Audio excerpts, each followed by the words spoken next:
Hi, everybody. Hope everyone can see and hear me okay. If you can't, please let me know in the chat.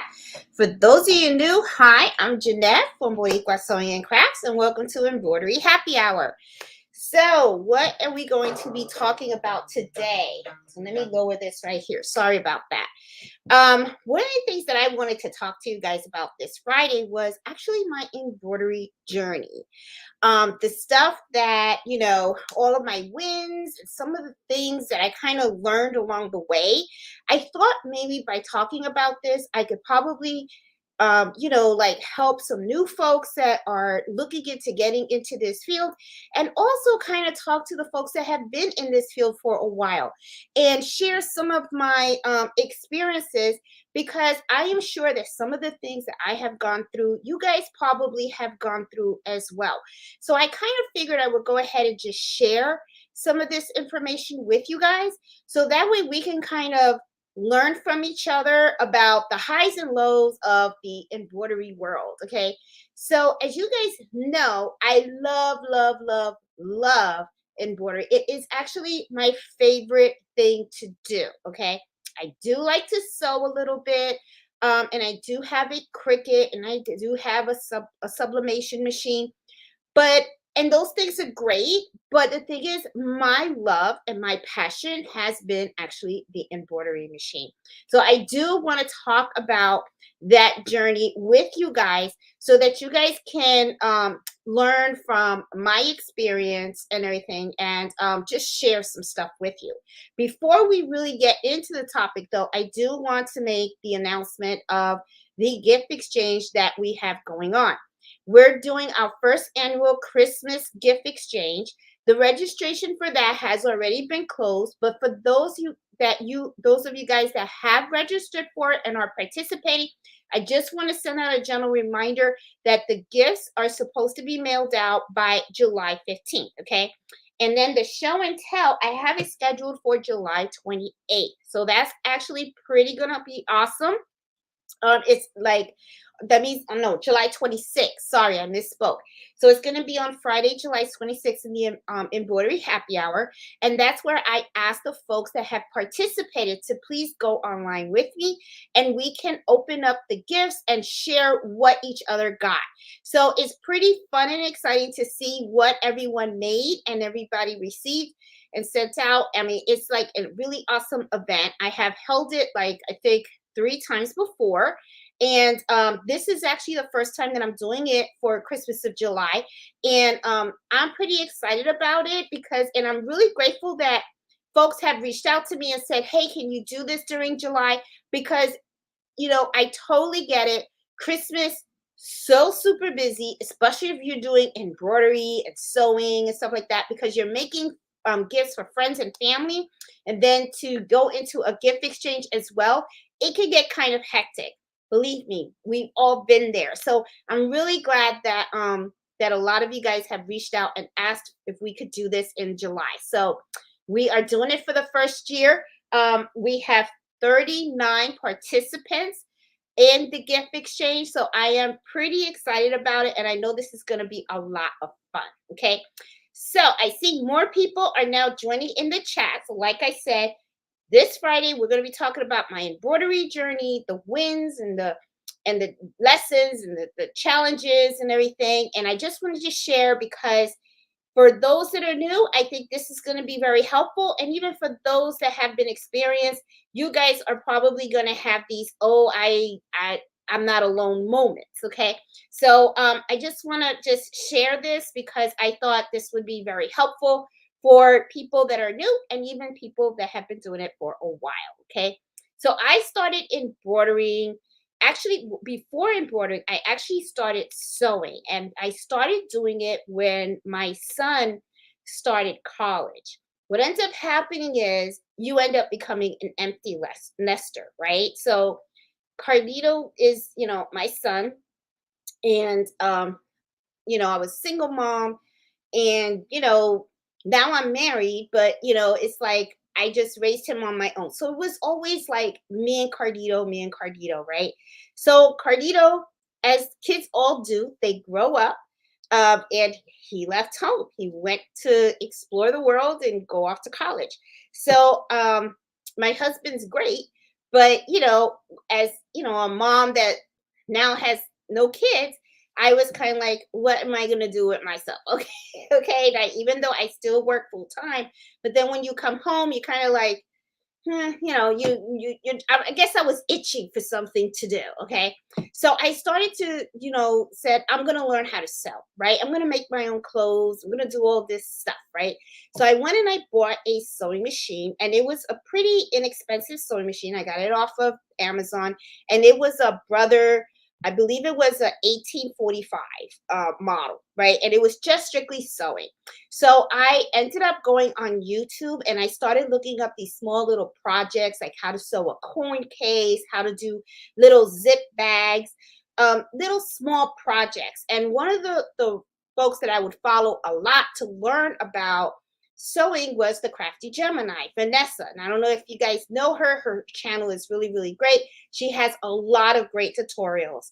So, and she's very easy to follow. So I ended up falling in love with sewing. Now, I quickly would see that they had other sewing machines with bells and whistles, right? And I was kind of like, when I saw that she had a sewing machine and she would press a button and it automatically would cut the thread, instead of me having to pull out the thread, take a scissor and cut it, right? All I wanted was that button. I wanted to be able to press a button and cut the thread. So I started looking for a more advanced sewing machine. So that's where I came across the Brother SC1900, which was a sewing slash embroidery machine. Didn't know anything about embroidery. I was just like, okay, let me figure it out. So then I started to I got the new machine. I got all excited because I had a button that would cut the thread. But then I had this other portion of the machine, which was the embroidery world. So what I did was I bought a simple pack of tearaway stabilizer, and I ended up buying a box of 63 color threads. And it's the sim threads that I always kind of recommend a lot of people that just start out just to buy that kit just to start off. And I used that, and then just took off from there. Then I started um, learning how to, I downloaded a file. I ended up seeing that the machine tells you what color to put in. And I was kind of like, oh, this is really cool. Now, I will tell you, if you look at the first embroidery projects that I've done, okay, at that moment when I created the embroidery project, I was kind of like, oh my God, this is awesome. This is like so cool. Look what I did. Now, if I look at them, I actually cringe a little bit because I'm kind of like, oh, my tension wasn't right. Oh, I really didn't use the weight thread that I should have. I should have changed the needle size. I think my needle may have been dull and I should have been changing my needle. And I now, because I have so much experience in embroidery, I know what it's supposed to look like. I know how you can better enhance your embroidery. Back then I didn't know anything, right? I was just learning. So what do? You go right back to YouTube, right? Because the Crafty Gemini was teaching me how to sew, so I needed somebody to teach me about embroidery. So that's when I came across Eve from the Baby Booty, and I started watching her videos in embroidery, and I was kind of like, oh, I like it. Now she did videos using a 4x4 machine, and I had a 5x7. And I started buying designs, and I quickly learned embroidery and fell in love with the craft. I just loved it. And before you know it, I think my husband Fred was getting a little scared because I started going around the house looking for anything that I could put under my embroidery machine so I can embroider it. Okay. I wanted to personalize everything. Okay. Then I ended up learning about Embrilliance. I went to the Embrilliance YouTube channel and all that kind of stuff. So my skill set started to grow. Then I learned about the applique. I learned about stretch embroidery and all that stuff. So I really started to grow. One of the things that really hit home was, I know the Baby Booty did one video where Eve was talking about the expense of embroidery. I will tell you this, it is expensive because the more that you embroider, the more stabilized you're going to use, the more advanced you're going to start to get, right? Because as you can see behind me, okay, now I have multi-needle machines. And I still have my single needle machine, my SC1900, still use it, okay? It is still very useful. I do have a video where I had a bag that would not fit my multi-needle machines, had to do it on my single needle machine, okay? So, I mean, I just love embroidery, okay? Now, one of the things, like I said, it can be expensive because it depends on what you're trying to do. And that is something that I quickly learned. So I had to tell myself, okay, Jeanette, you can embroider everything. But the thing is, do you want to embroider everything, right? So you're going to have to really scale back and say, okay, what is going to be your niche? What is it that you want to really do? And that is something that easily I learned really quickly, that you can really go a little bit overboard, because you can do shirts, you can do hoodies, you can do hats, you can do bags, you can do jackets, you can do towels, I mean, anything, right? You can, they have that saying, you can hoop it, you can embroider it. But then I kind of go back there and say, just because you hoop it doesn't really mean you should embroider it. So, there's a lot of homework that you have to do. So as I started to embroider more, and started in learning how to embroider different types of projects, and on different types of fabrics and products, you start to really learn how to master hooping, what kind of threads you should be using, what needles you should be using, what type of stabilizer, and even what type of speed you should be using on your machine.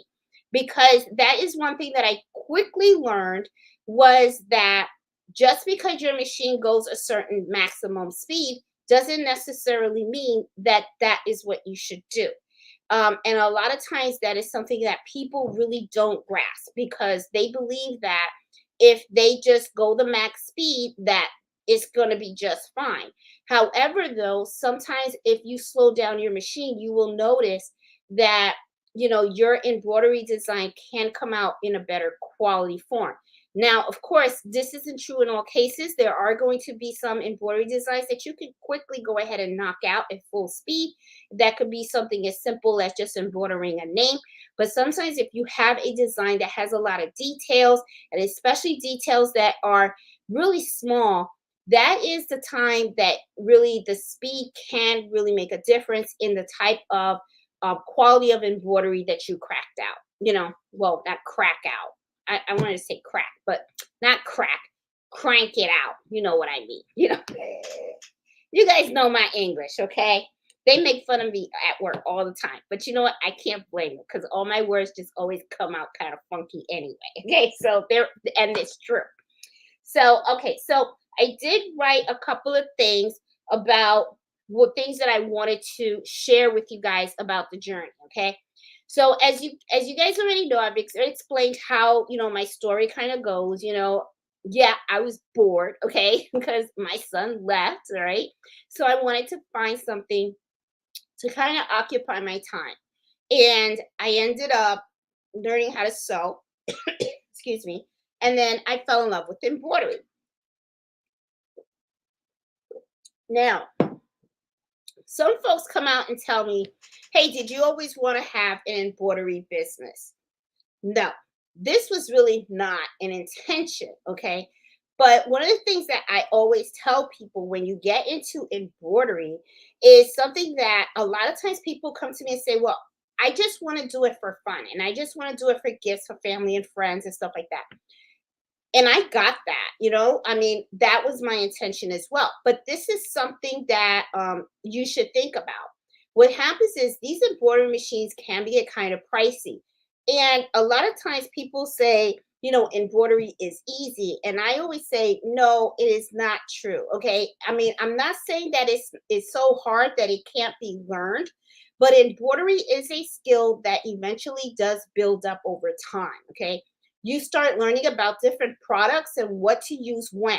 So the more you start practicing and the more that you start to embroider, the better your skill set is going to be. And finding someone that is very, very good at embroidery and knows how to embroider good quality work is not something that's easy to find. So what ends up happening is if some people find out about you and they do know that you know how to embroider, like let's say you have grandchildren or you have children and you go ahead and you embroider their lunch bags, or you embroider their book bags, or you embroider their jackets or their t-shirts or a hat or something like that. And then, people see your work and then people are going to come out and say, oh, where did you get that embroidered? Chances are that your name's going to pop up and somebody's going to come out and say, oh, call Jeanette. Jeanette did that for me. And then next thing you know, you are going to have people reaching out to you and they're going to be like, hey, I have this blanket that I want you to embroider. How much would you charge? Blah, blah, blah, blah. And, even though your intention is not to start a business, trust me, people are going to start asking for favors. And it's going to get to the point where you're going to start saying, okay, I can't do all this for free because, first of all, your machine costs money, your electricity costs money, your stabilizer costs money, your threads and everything else. So eventually you are going to have to start thinking like an entrepreneur. And you're going to have to be like, okay, I'm going to start this as a business. Now, it may not be a full blown business because the way I see it is people have different types of businesses, right? They have their little side hustles. Sometimes it's a seasonal business. Sometimes it's just a very small business. Sometimes people, they love it so much that this is what they want to do for their livelihood. So they end up turning this into a full blown business. Okay. So there's different levels that people can play it. Okay. It really depends on what fits you and what you want to do out of it. The one thing that I do tell people though is that you have to kind of be careful because you want to do what you love and you want to do it in a way where you can keep loving it. Okay. Like I am not shy to let people know I am not a fan of some of the aspects of the business. Okay. Like for instance, the administrative side of it. Okay. I hate Fridays and, and hate such a okay, I'm not going to say hate. I dislike it. The reason why I dislike it is because Friday is my administrative day. Okay, so that's the day that I have to go through all my receipts and I have to input them to show, to keep track of all my spending. And I also have to track and balance all my books. Okay, and look at my inventories and stuff like that. So that's kind of like my administrative day. And that's the day that I'm kind of like, all right, so I can't turn on my machines because I'm not working on orders and stuff like that. All I'm doing is making sure that the business side of things, the administrative stuff is being taken care of because you have to do it on a regular basis because if you don't, it's going to come crashing at you during tax time. That is something that I really learned. The other mistake that I also made, which I've done that. I was like, I'll do it next month. I'll do it next month. And before you know it, I was 3 months behind. And then I have all this stuff that I got inputted. So if you think that I hated doing it or disliked doing it for an hour, one day a week, how do you think I felt when I had to take a whole Saturday to do nothing but input all that stuff? So that's why I quickly learned that that is something that I'm going to have to spread out. I'm going to have to make sure that I commit some time to make sure that that gets accomplished because if not, it's going to bite me in the butt later on. All right. So I was like, all right, I got to do that. So I'm not a fan of it. Okay. And when you are running this like full time, stuff like that, you got to do it. And one of the things that the pitfalls, if you don't do it on a regular basis, you could accidentally forget about some expenses that you had, or you can miscalculate something. And then next thing you know, you lose. You can end up losing money, or you can actually miscalculate how many sales you've had. And then I end up sending the state of Virginia the wrong amount of tax. I should have paid more or less or whatever. I had to do a redo. I had to redo a month last year one time and I hated it because I sent in the wrong amount. And then when I found out, I said, shoot, I got to correct this before the end date. I called them up because I couldn't go back in the system and do it. So guess what they tell you? oh, you got to send it a paper copy. And I was like, really? So I had to send the paper copy with all the copies of the receipts and all that kind of stuff and mail it in. And that was like no fun. So, that is one thing that I learned really quick, that, when you are doing a business, it's like there are so many things that you have to do. Like, you got to get your tax ID. You got to, make sure you have software that you can do your invoices on, keep track of inventory and all that kind of stuff. So it's hard. It's a lot. And, I am still working full time.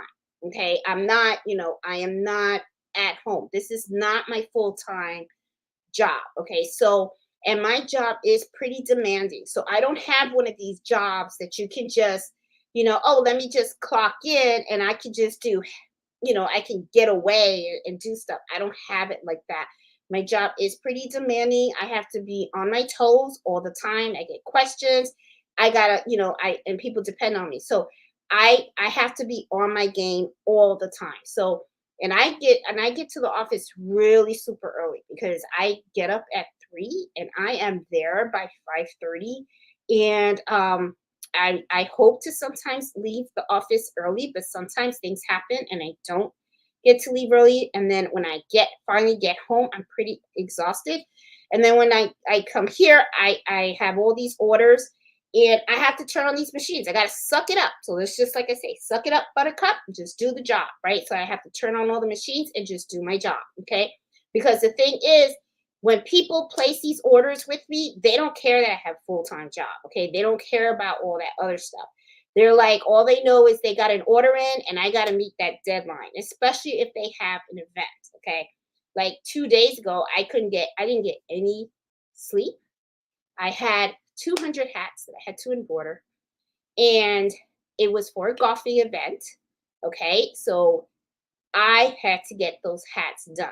And um I was so tired that I had boxed up all the hats and everything, and I forgot to schedule UPS to come and pick up the hats for delivery the next day. So what I had to do was I had to get up early in the morning. I had to, and when I saw I forgot that, I was like, shoot, I had to take all those boxes, put it in my car. Then I had to go to work. And then when I got off work, I had to straight from, when I get off the bus, got in the car, straight to the post office, take all those boxes to the post office before they closed because it had to go out that day because they had a golfing event. So, it's a lot. It is a lot. It can really truly be a lot. But one of the things that I really recommend that people do when they have these businesses, you got to make sure that you balance. And that is something that I am learning during the Christmas time. I am a little on the crazy side because I have the online shop and I do get a lot of sales through that. Then I have my local orders. And see, that's the thing that kind of like bites me in sometimes, is because people where I live actually know me as the embroidery lady, right? So it's like whenever the holidays come, like Mother's Day, Father's Day, like I spent all day this afternoon doing these. So I have golf towels, okay? 'Cause I live in a golfing community. So golfing is a big thing where I live. I mean, it's like all over, right? So what do people do? They want personalized golf towels, right? So I had to get a whole bunch of golf towels. A lot of orders came in for the golf towels, and these are all local orders. So, and guess what? Father's Day is Sunday. So I'm caught up and I've already told people I'm not taking any more orders. I can't do it. I don't want to do it because I need to pump out more videos. Okay. Because I have not been able to do too many videos on certain things that I want to do because I've been working on local orders and online orders. So I have to slow down a little bit. That is one thing that I really did kind of learned, was to say no. Okay, sometimes you're going to have to say no, okay, because it can get really overwhelming and you have to think about yourself, okay? So, yeah, so let's talk about some of the things that I love to embroider. My favorite things, favorite things to embroider, okay?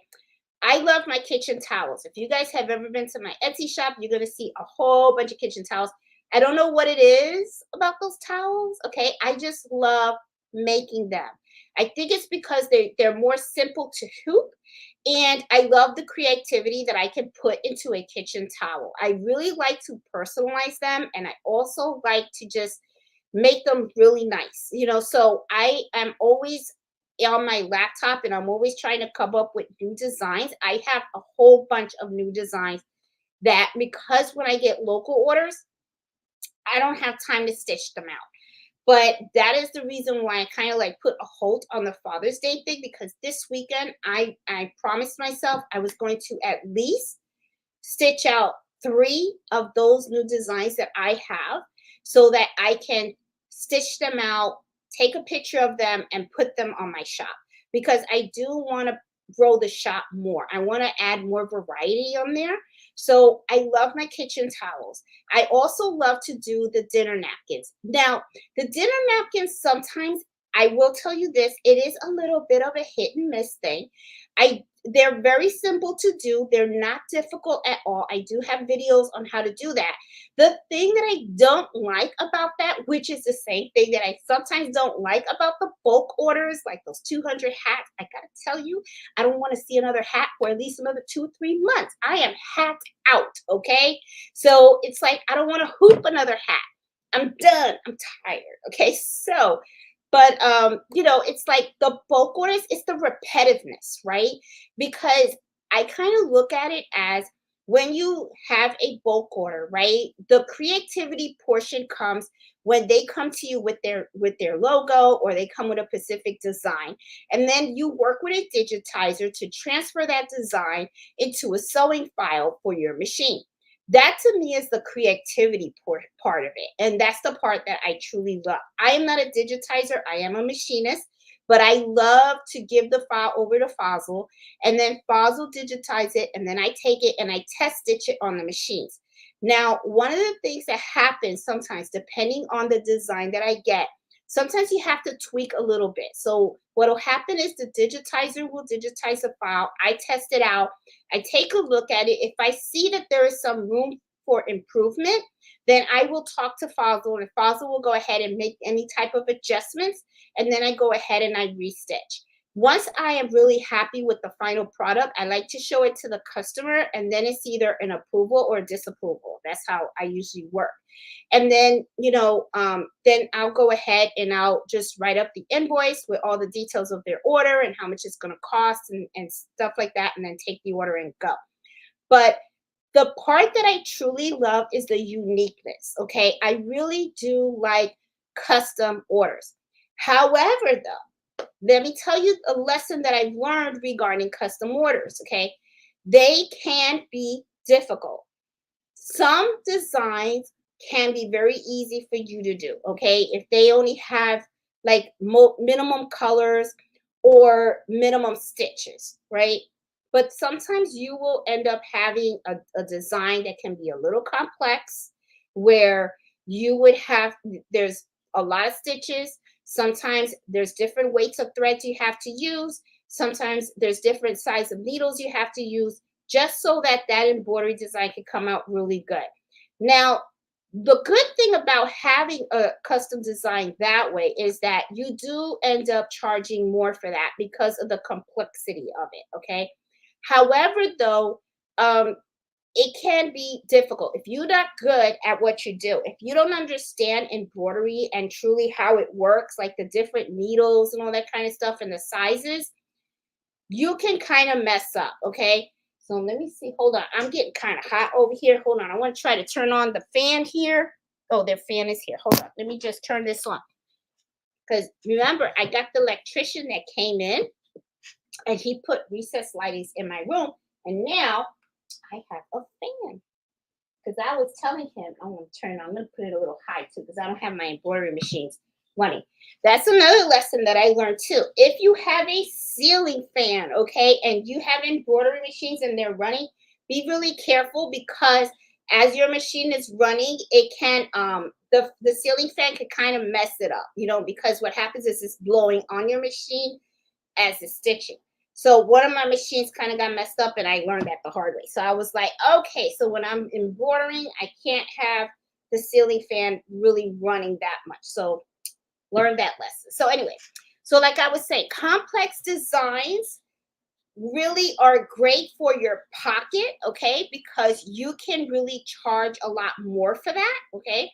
Um, One of the things too that I learned really quickly is you really have to learn how to price your services, okay? The last thing you want, and I tell this to everybody, please do not work for free unless you want to, unless it's for a family or a friend or something that you want to do. But, clients out there, I mean, I know, I understand times are rough, got it. But just because times are rough doesn't mean you have to be, you know, left hanging and hanging to dry and stuff like that. That doesn't mean that you give up stuff to make somebody else happy, okay?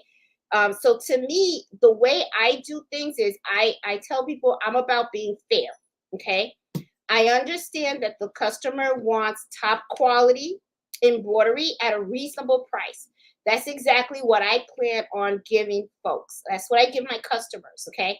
However, know that it's a reasonable price. It's a price that is fair to not only the customer, but it's also fair to me, okay? If I find that someone is trying to haggle me and stuff like that, I let that customer go. I let that customer become someone else's problem, not mine. But then again, I know that not everyone has my personality like I do. I am kind of like raw. I'm one of those that have no problem like saying, not taking the order and walking away. Some people kind of like can feel some kind of way, but me, I don't know. I guess my skin is a little bit on thick side, on the thick. My tongue tied. Okay, I'm telling you, man, they make fun of me, but they make fun of me at home too. My husband always makes fun of me because he goes, "What did you say?" My skin is a little bit on the thick side. Okay, so usually it's like doesn't bother me. Okay, so one of the things though I did learn, the big lesson is pricing. So if you are new to embroidery, one of the things that I truly recommend before you get into selling embroidery is make sure you research how to properly sell your stuff, okay? There's a lot of different methods that you can use to do this, okay? Like you can some people do like how much per stitches. I don't do that. One of the things I'm not going to say that I don't consider it, okay, but it's not my final way of how I price things. Okay, I do have 2 videos out there where I talked about different methods that you should look at when you're pricing your embroidery. Time is something that is very often overlooked. Your time is valuable. Okay, we only have so much time on this earth, so you better make sure you get paid for it. Okay, so I'm just like saying, don't cut yourself short. A lot of times people say, oh, just $1 per 1,000 stitches. I'm like, what? I'm like, how could you do that? I mean, no. You remember, the machine costs money, the electricity costs money, the stabilizer, your thread, your needles, everything. You have to take all of that in consideration and your time as well. So, there's a lot of factors that you should be thinking about when you're pricing your stuff. So make sure you're not selling yourself short, because I will tell you, if you think I didn't make that mistake when I first started, how wrong you are, okay? Because you don't know when you're first starting, you're learning, and you have to feel your way around this. But as you start to become more seasoned, okay, you start to realize, oh, wait a minute, this is a skill set that I have, okay? And this is a valuable skill set. So what you're going to do is you're going to make sure that you price your items and your services accordingly to make sure that you're getting paid for what you're worth, okay? So that is something that you want to make sure you consider and stuff like that. So going back to my favorite things to embroider, I actually love embroidering bags. Bags can be kind of tricky to hoop, okay? Not all items get hooped the same way. That is something that you're going to learn as you start in your embroidery journey. You're going to learn that no projects are really the same. They have a different embroidery size. Sometimes different napkins have different textures. So because they have different textures, you're going to use different stabilizers. Not every shirt or sweatshirt is the same as well. There's different brands. Not every blanket out there is the same. And then, like for blankets, let's take that for instance. Okay. Sometimes you can have a blanket that has a lot of fuzz. If you have something like that, you're gonna have to use knockdown stitches. If you really want a good quality stitch, you're going to have to add the knockdown stitches to that blanket. Sometimes you don't have to add the knockdown stitches. Sometimes you can use embossed files. There's so many different things. So, and that is another thing why I find that a lot of people, what they do is they quit embroidery because sometimes they end up finding out that it's not just putting the stuff underneath the needle of an embroidery machine and pressing a button. They start doing the design, then they start having tension issues. Sometimes they don't understand the machine and they use the wrong, incorrect colors. Sometimes they buy a design and they find that that design doesn't fit that machine. Sometimes they need a design to be smaller or larger and they do it more than 20%. It starts to distort the design and they don't realize that they should really take that to a digitizer. There's just so many things that you learn. This is stuff that you learn through experience. But as you are learning, it can piss you off. Okay. Have there been times when I wanted to take my embroidery machine and throw it out the window? Yeah, absolutely. But then I quickly remembered I spent over $1,000 on that machine. So that machine wasn't going out the window. That machine was going to stay in that table and it was going to learn to love me. Okay. So, you suck it up. Just do it. You got to practice and stuff like that. Now, are the mistakes going to be frustrating?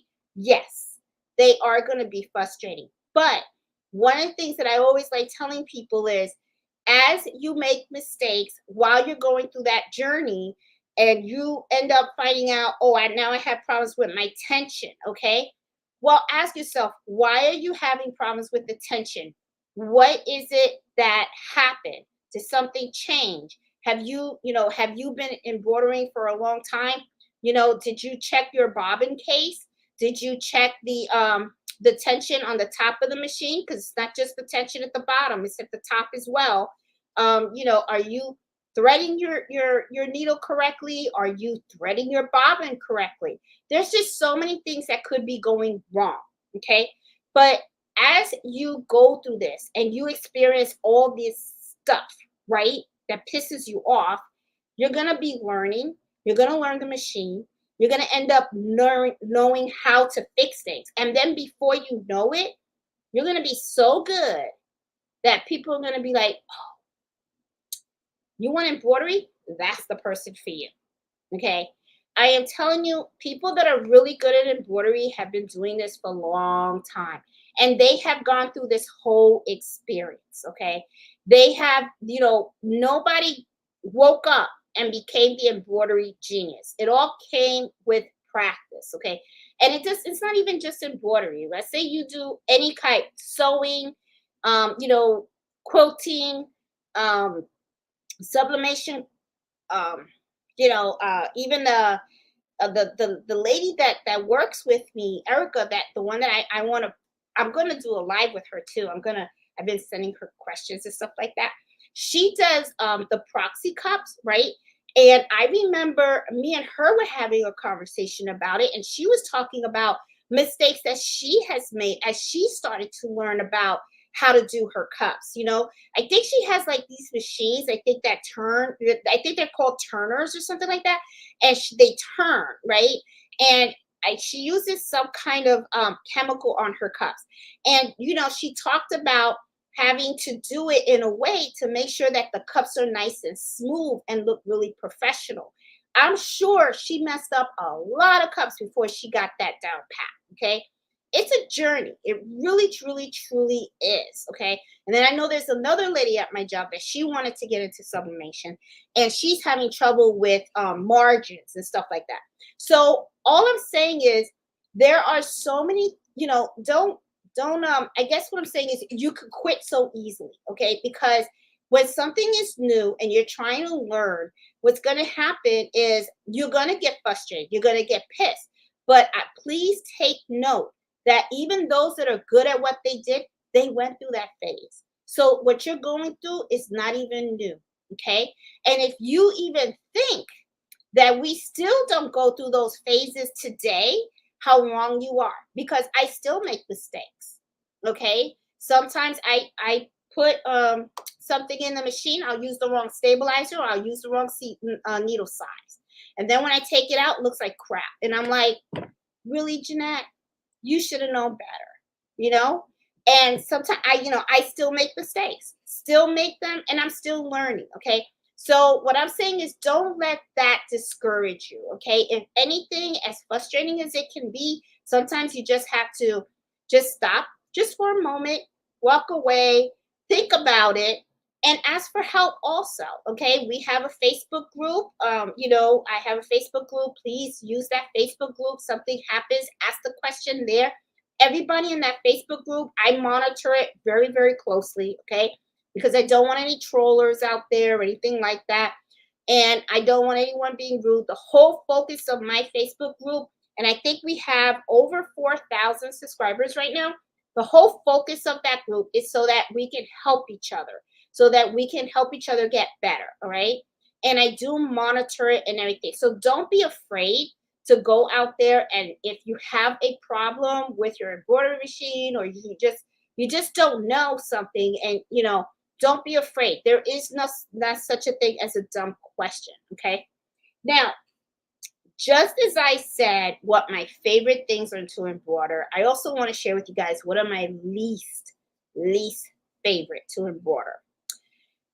Baseballs. Okay. As you guys know, and I'll show you. Okay. As you guys know, I can embroider baseballs. Okay. They're fun to do. Okay. I ain't gonna lie. They are fun to do.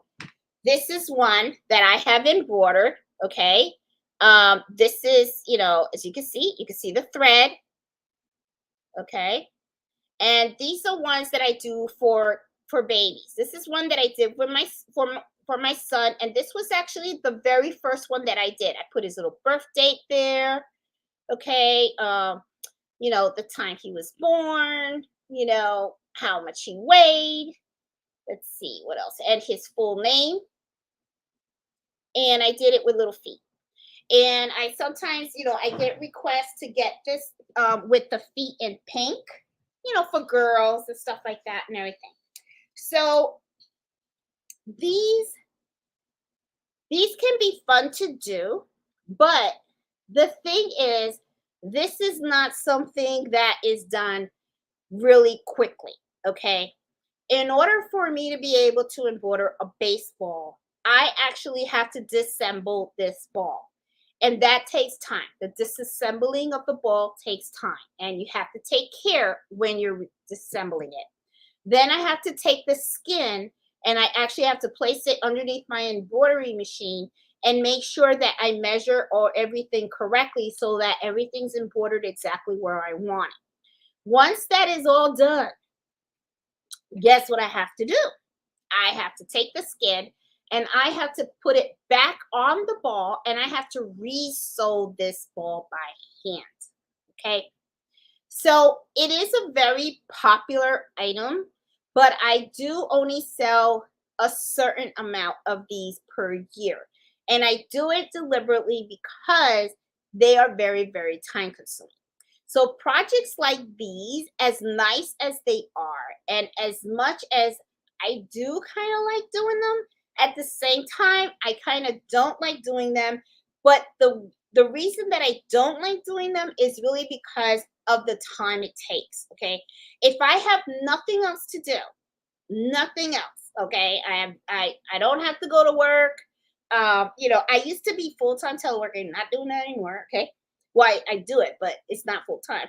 So my time is now different, right? And actually I work this job, when I was at the Air Force, they it was like nothing, but here I actually love it because I feel useful, I like what I do. So I am busy, right? So when, like I said, when I'm at work, I have to focus there. Okay. I can't think here. I have to, all my mind has to be there. And then when I come home, then I can focus in this world right here. However, though, because this is so time consuming, I, you know, I would prefer to do this when my workload is a little bit on the light side. So when I'm on vacation or something like that, and all I have to do is this, then I don't have a problem doing an order of this. But if I have too much going on with work and here, then this can be a little bit of a problem because of the time that it takes. Okay. And this is the other thing too with this.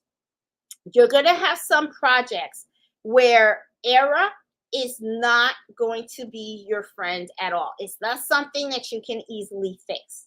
For example, when I am embroidering the skin of this baseball, I cannot make a mistake. Okay. This is not fabric. All right. If you look at it real close, this is a baseball. And as you can see how shiny it is and stuff, this is an actual, like, it's leather. Okay. So when your machine embroiders on this, okay, when that needle hits this fabric, it's made a permanent hole. So when I am embroidering this, I have to be very careful to make sure that not only is the skin under the machine in the correct position, okay, but I also have to do it slow so I can make sure that it's not going to shift or anything like that, okay? Which is why if you ever watched a video where I show you guys how to do this, you notice I use a lot of tape. I use a lot of tape to hold down this skin because I cannot afford for the skin to shift in any type of way. Because if it shifts, then what happens is I can have a hole, and that hole is very noticeable. It's not like fabric. Fabric is breathable, right? So if the needle goes down, it's not a problem. The fabric's going to fold right in. It's going to cover that hole. It's not a big deal. You're not even going to know that it was sewed, okay? This you're going to know. They will know, okay? The other thing too is sewing this together. You have to be very, very careful. You do not want to force the closure too hard. You don't want to tear the leather, okay? So, and you have to make sure that you sew it correctly, okay? The sewing pattern has to be consistent, just like when you buy a regular one, a regular baseball. So, like right here, I have, this is a regular baseball. This is not one that I've embroidered. See how the stitching is? You need to make sure that it's the same. Okay. So this is, this can be a pain. This can be a real pain in the butt to do. Okay.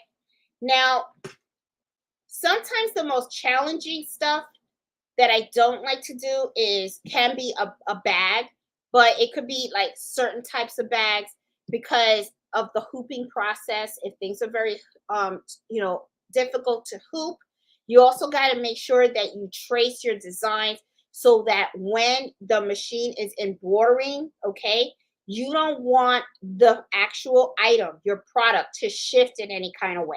Because if this shifts in that machine, it's going to misalign your design.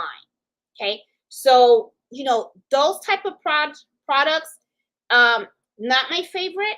However, though, I will take them because I've done them a lot of times before. I know how to embroider bags and all that kind of stuff. And because I know of the things that I need to be aware of, those types of projects, I make sure I have that time. Okay. And I also make sure that my space, I'm in my zen, okay, and I can focus, and I slow down those machines, okay? That's why I was saying earlier, just because your machine goes 1,500 stitches per minute doesn't mean that you should have it running at that speed, depending on the project that you're doing. Sometimes you have a simple project, then go ahead, knock it out. But if you have something that's more difficult in the hooping or anything like that, slow down that machine. There's no rush, okay? Because what's going to happen is if you mess it up, you're going to be pissed off at yourself, and you may end up with a pissed off customer too, okay? So, where do I want to go with my embroidery journey? I am going to be retiring in 2 years. Everybody's so sick of me saying that, but I am so excited. Okay, 2026 will be my year. That is going to be the year that I'm going to be eligible to retire. So, what do I want to do with this? I actually love this so much that what I actually want to do is I want to do this on a full-time basis. However, though, do I want to run it like a big sweatshop and get 50 machines or 100 machines? So, like, no. I actually want to do it the way I'm kind of doing it today. But what I'm going to do is I will expand it a little bit, but I don't want to expand it too much. Because what my goal is to make sure that I love what I do. I continue to love what I do. I do want to try different types of embroidery. I do want to put more products out there, and just really like enjoy it. I also want to expand my customer base a little bit. I do sometimes have to turn down customers because, as you guys know, the way I am scheduling my orders now are through appointment books now. Because when I wasn't doing that before, you guys saw I was like on walking around with no sleep. I was like working, working, working, working, and working, working, working. That was bad. So something had to stop. So now I have a new method on how I schedule my customers and stuff. The way I do it is through an appointment book. Okay. Just kind of like when you go to a beauty salon, right? And you go and you say, hey, I want a haircut and stuff. You go in there and they open up an appointment book and then they say, okay, well, I'm going to schedule when we're going to service you. I use the same method now. I have a calendar. And then when a customer comes to me and say, hey, I need like 50 shirts, I need 100 shirts done or something like that, I go, okay, I open up that calendar and I already have my block time, my time blocked out for when I go to work in the morning and when I come home. And then what I tell myself is you're only going to work 3 hours per evening. That's it. Okay. So, because the thing is, I don't want to go through exhaustion. I've done that before where, I was coming in after work and then I was turning on these machines. I wasn't going to bed till like 12, 1 o'clock in the morning. And then I would get up at 3 o'clock in the morning to go to work. And I was like, okay, that's bad. Okay. So I did start to slow down a little bit. And then I tell the customers the first thing I do when I talk to my local customers and I get their orders is I say, how soon do you need your item? Okay. Like, when is your event? Because now I have weddings coming up. Okay. And I have a lot of customers that are coming up to me saying, I need my dinner napkins. Right now, weddings are pretty big. Okay. The dinner napkins, sometimes I get, sometimes I can have a small wedding and they only want 50. You have others that want 100 or 150. That can take time. So I have to schedule it. And I already have 4 weddings booked in my schedule. Okay, where they've already placed their order, they paid, and I got their design and everything. I already have them on schedule. I know when I'm going to start working on them. I know how long it's going to take, and then I know when they can come pick them up. But scheduling it is so important. So, but I do want to do more local orders. I kind of enjoy the local orders. I enjoy them a little more than the online orders, and I'm gonna tell you why. The online orders is usually orders that I've already made the design and stuff, and then I just put it out there. People buy it, and then I make it. I send them out. The local orders, what I kind of like is the customer interaction, right? And a lot of times, what happens is these local orders, they're different. They are different. I'm not telling them what I'm selling. They're actually coming to me with logos and stuff like that for their businesses, or gifts that they want to give for friends or family, and they tell me what they need done, and then I tell them whether I can or I can't. Now, one of the things that I do say is you got to be careful with copyright. I have had a couple of customers come to me and say, hey, can you do a college logo or something like that? I don't touch those. I don't do copyright. That is for sure. I won't do it for the simple reason that I don't want to get in trouble. Okay. I mean, no, I'm just not doing it. I mean, Sometimes they'll even tell me stuff like, well, I had someone else that did it. And I go, then you need to go to them. They'll do it again, but not me. So just be careful with that. Also, that's one of the things that I tell people. Just because you can do something doesn't mean you should. So, it's just however you want to do, like I said, do you. But I know me personally, I don't like the hassle. I don't want the problem. So I just don't do it. I stay away from it. I just don't do it. Okay. Now, let me see. What else did I put in there? Oh, I think I covered everything that I put in there. Except, and this is the other thing too. When I do retire, what I actually want to do is I actually want to expand my products online as well. Okay. I do have a lot of ideas of different lines of things that I want to offer. Like sets and stuff like that. And probably expand in other different areas. But see, I like to take things a little slow because I feel like you can be more successful if you kind of take small baby steps, right? Like for instance, I started off with the kitchen towels. That has been very, very successful. And I liked it, and I built up my inventory of different designs that I offer in that. Now I have a whole lot more that I can offer, that I can put out there. But I just haven't had the time to stitch them out. I do plan on doing at least 3 of them tomorrow. But I do want to offer some other stuff, and then I did expand a little bit on the dinner napkins. That went really well. Actually, it went extremely well. Okay, especially for those folks around me locally, because a lot of those folks are like weddings and stuff like that. When they know that you know how to embroider, they're like, "Hey, can you do the initials of the bride and the groom and stuff like that?" So I get all that kind of stuff. Sometimes I get a lot of brides that come in and they want me to embroider their jean jacket, or they want me to embroider a robe for the husband and the bride and stuff like that.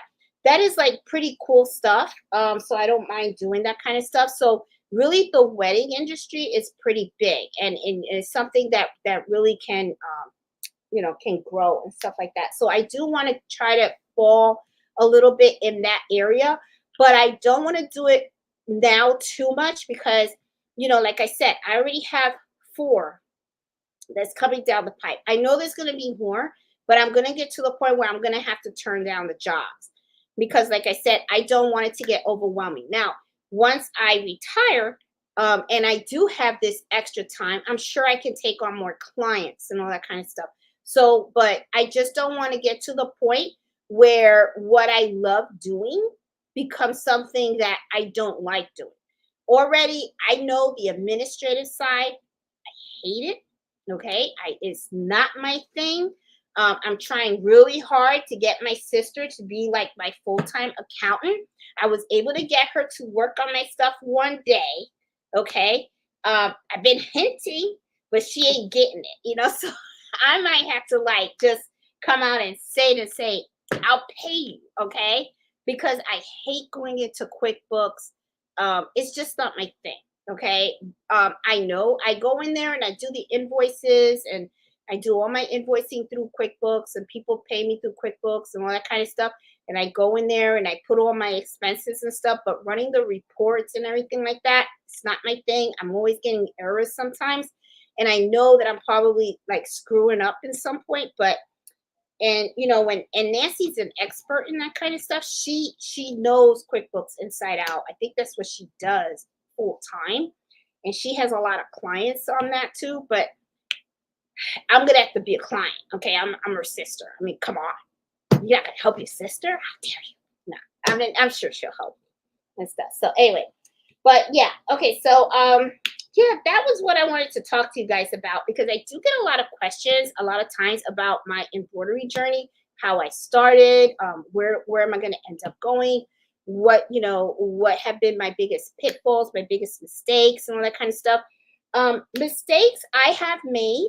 If you've been watching some of my happy hours, you guys know I always share my mistakes. One of my biggest mistakes that I've done was the $2,000 bags that I lost. I was like, but you know what?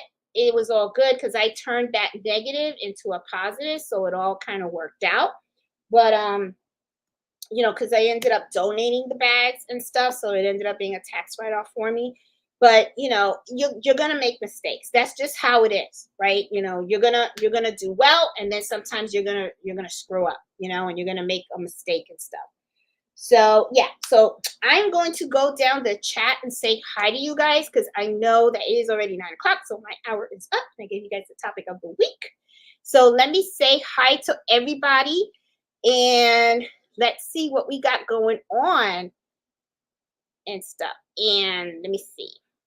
And hold on 1 minute. I want to show you guys something too. I should have brought it with me. I did. Give me 5 minutes. I mean, or 1 minute. 1 minute. I'll be right back. Hold on, hold on, hold on. I want to show you guys something.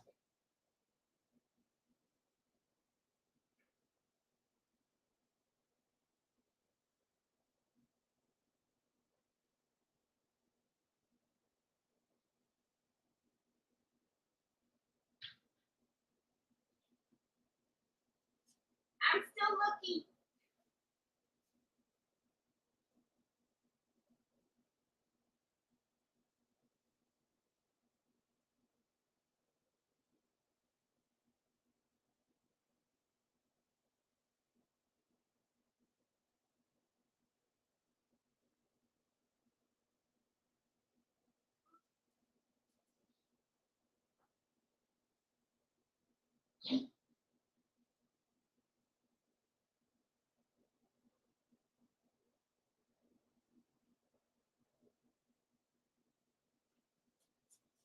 Okay.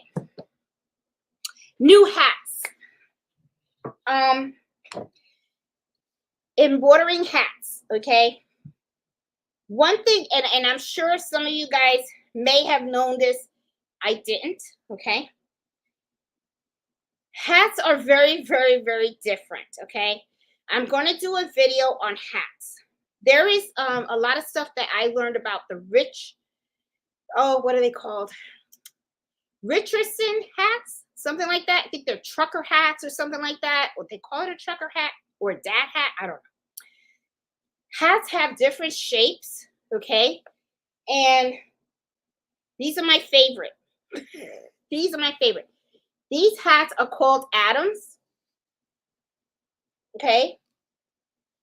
I love these. My favorite hats. The reason why I love them is because I find that they come in so many different styles. This is the distressed look. Who would have thought that somebody would have wanted to buy a hat with holes in it? Okay. I guess this is the style and stuff. So, loving this. And what I love about these hats, okay, if I used to buy my hats from Amazon, and one of the things that I used to do, which was the other hat, the other hat, the other hat. Hold on, hold on, hold on, hold on, hold on. I got it right here. There it is. Okay. Oh, all right. These are the hats that I used to buy, and I used to get them off of Amazon. Okay. Now, this is the problem that I have with these hats, okay? These are structured hats, but this is kind of rough. It's very, very, very hard. So one of the things that I used to have to do when I would try to embroider this on a single needle machine is sometimes, you know, I would use a hat hoop, and the hat hoop, let me show you guys, okay? Because this is gonna be useful information, especially for you guys that have the single needle machine. And I'm sorry, I know I was supposed to go through the chat, but I just want to show you guys because you guys know that when I find something out, I like to share it. Okay. Now this is the hat hoop that I use for my SE 1900. Okay. Now the way this is used is it has this lip, right? So you take your hat and you put it. First of all, you use sticky stabilizer here. And then I take my hat and I put it in here. And this pushes down on the lid, right? And then this right here, you have to like really squish it down really flat so that it can embroider. Okay. Now, these hats from Amazon, they're okay. But the thing is that I noticed is that right here, this structured hat, this is a really, really tough structured hat. Okay. It can be really challenging for you to lay this hat flat. One of the things that I noticed with this brand of hats, okay, and the reason why I found out was because customer bought me a whole bunch of these hats, okay? And when he bought them, I was kind of like structured. But these structured hats are soft. They're tough and then they're soft. These, when I put them in here, okay, and I tighten them to go down, I don't know, for some reason, this hat, it just laid down much better. It lays down much better than these. And these are the ones that I was getting from Amazon. And these were not a bad price, okay, and stuff like that. But these are called Adams. I get these from the wholesaler that's by me. I do have it's called Atlantic Coast. Where's their catalog? Hold on, I have their catalog somewhere. I don't have it. Oh, shoot. Oh, there it is. Okay. Where's the catalog? It's Atlantic Coast Cotton. Okay. And it's here in Gainesville. It's in Gainesville, Virginia, and it's not that far from me at all. So they have a whole bunch. This is their pricing. They have a whole bunch of the hats, right? And they sell different brands. Okay, they have a whole bunch of different brands, but they have a whole lot of the Adams. Okay, and these hats, they have the structured hats, they have the non-structured hats, they have distressed, they have regular, they have all different types of brands. Okay, they got really nice ones. They even have, I believe they have visors too. But they even have the Adams bucket hat. Okay, and these are pretty popular with the men too. You know, you can take this hat and you can actually embroider their initials on it if you want. Yeah, so I kind of like that brand. I don't know what it is. I'm at awe with the Adams brand. And I really like the different hats that they have. They even have this red, white, and blue hat right here. This one's pretty cool. See, with the lid. I think that's the inside of the lid. It has the flag, you know, and stuff. So, I mean, their hats are really, really, really nice. I'm sure the other brands that they carry are probably as nice too, but it's just that I experienced this Adams thing. So, you know, hats to me are okay to embroider, but it can be a pain, okay, the hooping process and all that kind of stuff and everything. And it was just a really simple design that they wanted. You know, it was nothing fancy, which is why when they said I need 200 hats, I was like, oh, okay. But if it was like a real complex design, I probably would have turned down the order because I would have been like, I'm not going to be embroidering a hat for like half hour, stuff like that. But it was really a simple design. You know, it was really just a letter. It was just a letter in 3D. It was a 3D design of the letter, and it came out really, really nice. So I was like, oh, so it was really quick. It was a quick stitch, but it was all Adam hats and stuff. And some of the hats, it wasn't like this. Their hat was all black. But when I went to go pick up the hats, because they placed the order and they couldn't pick them up, so I went when I got off work, I went to the warehouse and I picked it up. But when I went to pick it up, I also was able to view some of the other hats that they offered. And you know, they were like, well, yeah, those are Adam hats. So I went and I picked up a couple of these, and I was kind of like, oh, this is nice. I like this. Okay. So I like the feel of it and everything. And I ran some of this on in my embroidery machine. I really like the way they stitched out, you know. So I got a golden doodle Hat of the Distress. I really like this one. So yeah. Now I also have 3 different types of hat hoops. I have the regular hat hoop, I have the brim hat hoop, and I also have a wide hat hoop. So they embroidered nicely on all 3. I actually used all 3, even though I didn't have to. Well, I wanted to, I did because I wanted all 3 of the machines to be embroidering hats. Because if I would have had one machine embroidering hats, I probably would have been here like for a freaking month, probably. There's 200 hats. So, but yeah. So wanted to share that with you because I don't know if you guys know of this brand, but I just want you guys to know, check them out. I mean, if you can get your hands on an Adams hat, you probably may like these hats and stuff. Oh, hold on 1 minute. And then I am going to go through the chat like I promised. And yeah, let me see. Let's see this right here. Oh, I don't know. Can't get to it. Okay, so let me go through the chat and say hi to you guys and see what is going on. I know somebody sent me something. I don't know. Ugh. Computers. Is it raining outside? I guess it's raining outside. Maybe it's the fan. I don't know. Oh, well. Hey, I'm inside. All right, so I am going down the chat. I'm going to say hi to you guys. Hey, Karen, how are you? I see Jenny. Hey, Miss Banks, how you doing? Haven't seen you in a while. Hey, Lee. I see Marsha, Robin, Mary. Hey, Tammy, how you doing? Hey, Iris. Hey, Sophia. Hey, McVee, how are you? Hey, Rita, Pretty Eyes, how you doing? Hey, Cynthia, Debbie. Hey, Crafty Puerto Rican, how are you? Hey, Ozzy. Iris, I see Joyce Adams. Let me see. Baby Giant, how you doing? Hey, Margie. Hey, Tina. Lou. Erica, how are you? Oh, it's not your English we pick on.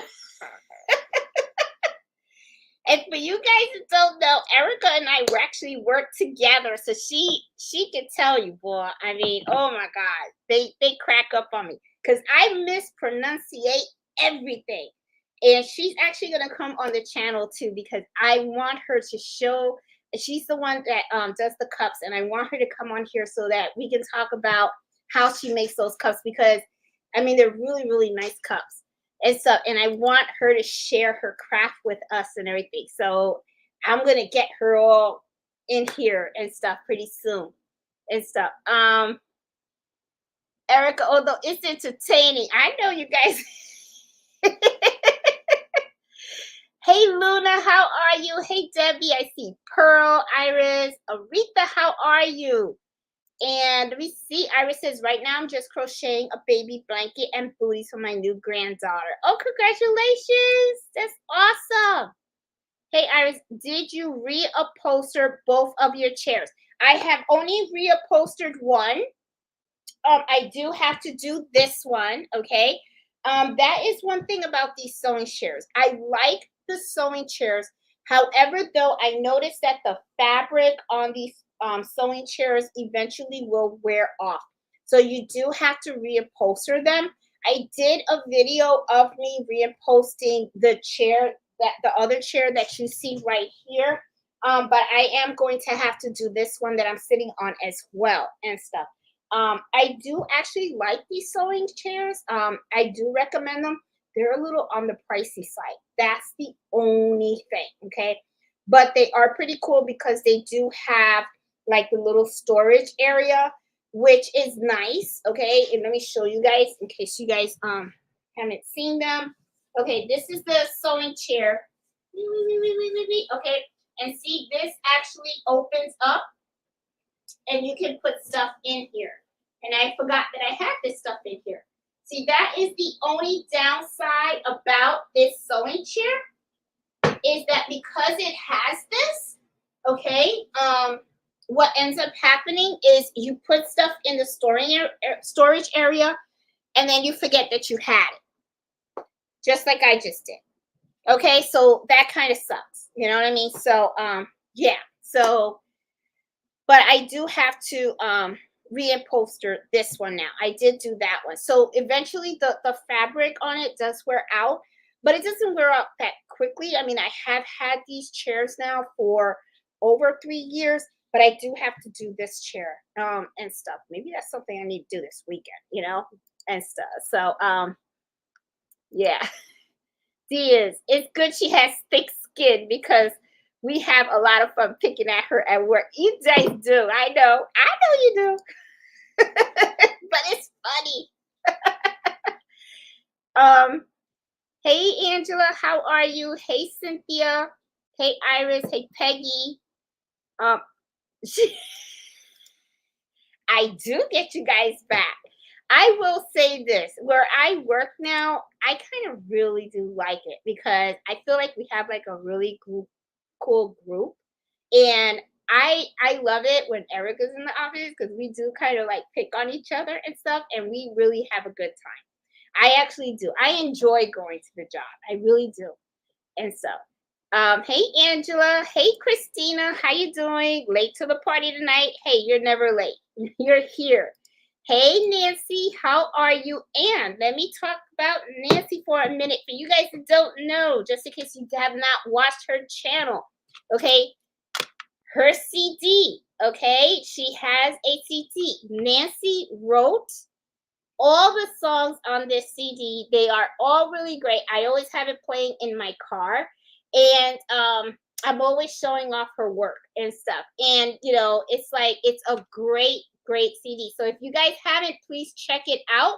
You can pick this up at Amazon Shop. I think Shop, not Shopify, Spotify, something like that. Nancy, just put the link of your shop in the chat, please, so that way people can know where to get this. She does sell the CDs, the hard copy. I don't know if I know she had the hard copy CDs, and then she sold out, and then she went and she had to order more. I don't know if she has any more in stock because I think she was close to selling out again. But just want to let you know it's Gifts HQ music, crafting tunes. It's pretty neat. All of the here are some of the songs that she has on there.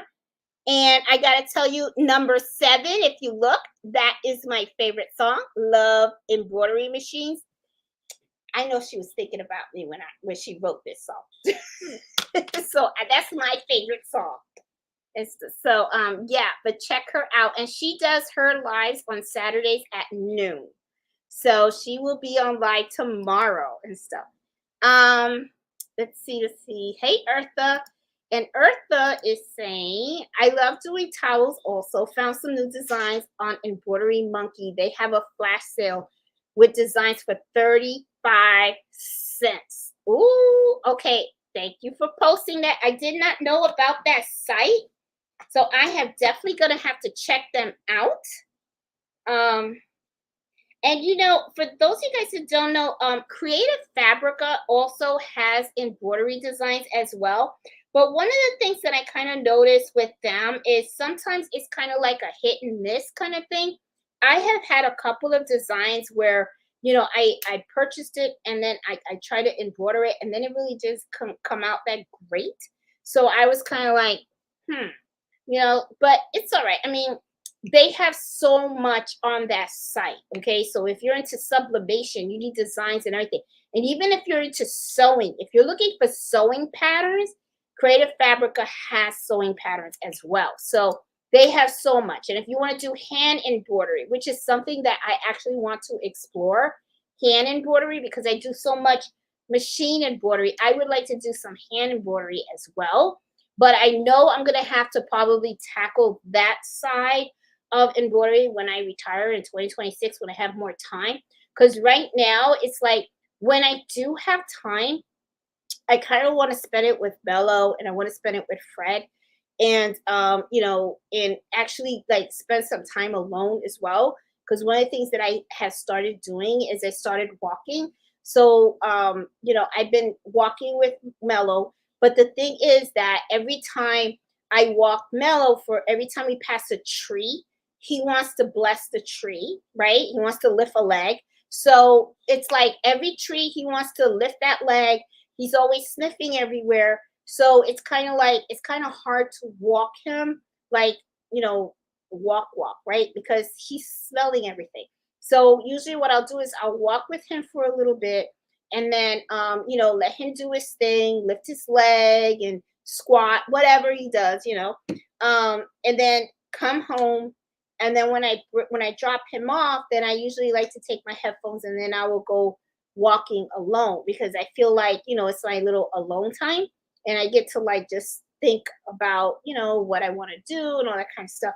So, it's kind of like a way for me to like recoup a little bit. So I don't want to do too much because what ends up happening is you can end up getting very, very overwhelmed, which is kind of like when people tell me about running an embroidery business, right? I always tell people, okay, well, what's your niche? Try to find your niche, focus on that. Once you have truly excelled at that, okay, and you're comfortable and everything is fine, then you can venture out to another thing. Because what ends up happening is if you do too much at one time, at a very short amount of time, then what happens is it's kind of like you're trying to take on the whole ocean at once. And it's like starting a project and then starting another project and then starting another project and another project. Well, what ends up happening is now you got 4 projects you started, and then at the end of the month, you didn't finish anything. So that's why to me, I like to take things slow and I like to do baby steps because I feel like if you focus on your one thing and then you've excelled at that, right? And then you've done all you can, you got it all at the perfection that you need it to be, then open up the doors and start expanding to other things. Because, if you are, especially when you're starting a business, you want to really excel. Like for instance, when you want to open up an Etsy shop. So I always tell people open up the Etsy shop, but find your niche. Okay, don't go selling a whole bunch of stuff because then what ends up happening is you don't really have like a area, right? So what's the area you want to focus on? Focus on that. Then make sure your shop looks nice. Make sure that it looks professional. Make sure that all your listings are good. Make sure that you have your clientele and that you're rolling.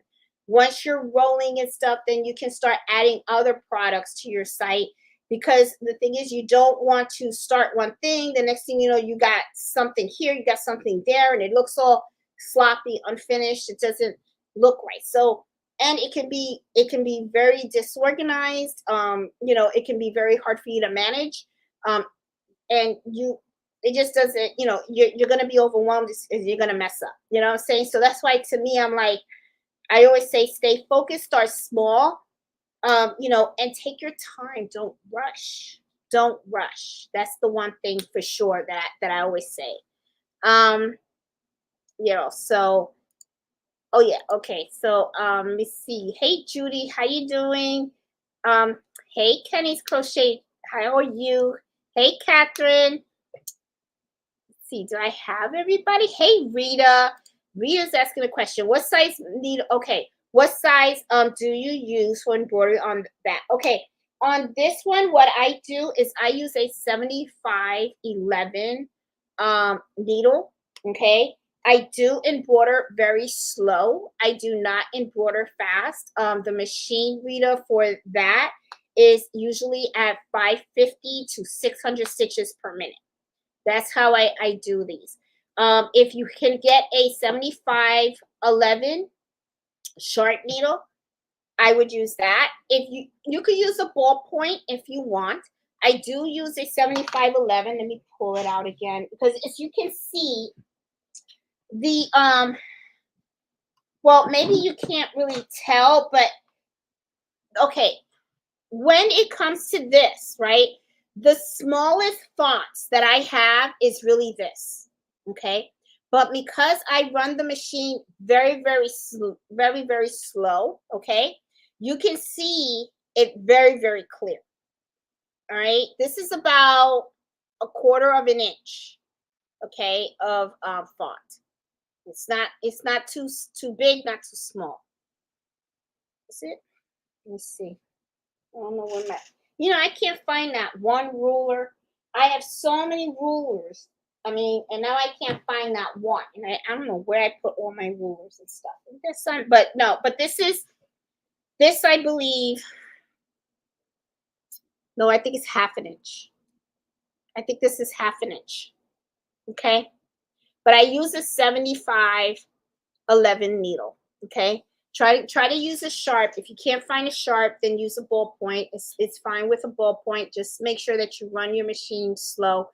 Don't go fast and stuff like that. And make sure that you have a very good embroidery scissor, small one, for the simple fact that when you are embroidering, you know, sometimes you're gonna have to cut stitches between. See how I didn't do it on these, but when I do the customers, look at the 9. Look at the 9 and right here. See that little stitch right there? Sometimes you may have to cut these, and then see how right here you may have to cut those. Okay, so when I try to get those cut, you know, so the customer doesn't see that jump stitch, because sometimes you can't avoid them. Sometimes, you know, it is what it is. That's how it is. So try to get some really, really good embroidery scissors. Where am I? I like the Karen Braille ones. I think it's Karen Braille.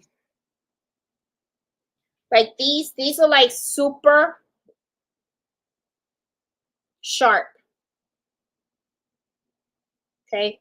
This can really get in there and cut. However, though, these things are so sharp. Be careful, because the last thing that you want to do is, after you have taken this ball apart, embroidered it, stitched it back together, that you take the scissor and you actually poke a hole in the leather, and then there goes all your work. That's the last thing you want. So just be very, very careful. That's one of the things that I always say too, is that when it comes to embroidery, you know, you want to be able to take your time, especially when you are at the end of the project, because the last thing you want to do is to make a mistake then, because then all that work you did, then you got to start all over again, because some mistakes cannot be undone. Okay, that's why this is really like my least favorite to do, because I know that it's something that there's a lot of room for errors that cannot be fixed. Okay, once, you know, like for instance, once I embroider something on here, there's a hole, so it's not like I can unstitch it and then re-embroider it. I'm done. This is toast. Once I pop one of these laces, right? When I am sewing this back together, it has to be uniform. Okay? It has to look uniform. You know, sewing this takes practice too, okay? So sewing, you know, it's hard. And then cleaning it up, you have to be very, very, very careful as well. So to me, it's like, and that's probably why I don't like sublimation that much, because, you know, I have thrown away so many blanks in sublimation because of ghosting, because I just didn't it didn't print out correctly. I didn't use the right heat. I didn't use the right timing. Um Unforgiving. Very, very, very unforgiving. Okay. That's one of the things that Erica says. What she does is, she makes a mistake, you know, you don't take the mug, you throw it out. She can actually do something to the mug so that she can redo it. With sublimation, you can't. It's ink. It's ink. And if you don't sublimate something correctly and that ink gets on there, then you're screwed. You know, you're screwed. So it's just, you know, it can be like my neighbor. I did a beer mug. Okay, that beer mug was only $11. Okay, and I bought a case of them. And I was thinking, to my mind was, oh well, I went and I did a military beer mug, because that's really popular with military folks. I did one for when he was in the Air Force, and I did all the symbols of the places where he went and all that kind of stuff, and I put all his assignments and everything all on the beer mug. The first time I did it, didn't come out good, $11 in the garbage. Second time, $11 in the garbage. It took 5 mugs for me to get that right. So that $11 gift ended up turning into a $55 gift. So to me, I was just like, and what do you do with a mug once you mess it up? Nothing. Throw it out. And that ticked me off. So I'm gonna be honest, that's what kind of like really got me away from the sublimation, because it's throwing out the stuff. With embroidery, sometimes you have to throw out stuff. Sometimes you can save it. And if you can save it, that's great. Then you can just, that's what you got the Peggy Stitch eraser for, right? So I just take the Peggy Stitch eraser out there and I undo the embroidery. Or sometimes the products are really inexpensive, or you can just cut out the embroidery and use the rest of the fabric for something else. But it's like with the sublimation, I just found that was so unforgiving, and this is unforgiving too. So it's like, I those are not my favorite things to do. They really aren't, because the room of error is so small. That's what I don't like and stuff. So anyway, but yeah. So let's see. I'm going down here. Hey Susan, how are you? How you doing? Hey Deborah, how are you? Thank you for all you taught me. 67 years old. I learned how to embroider because you explained so well. Oh, thank you, Deborah. I'm so glad. I am so glad that you're learning, and I'm glad that you're enjoying it too. It is a lot of fun. It really is. Oh my God, Marcia says my brain can't function with no sleep. Well, I'll tell you what, I get to sleep on the bus.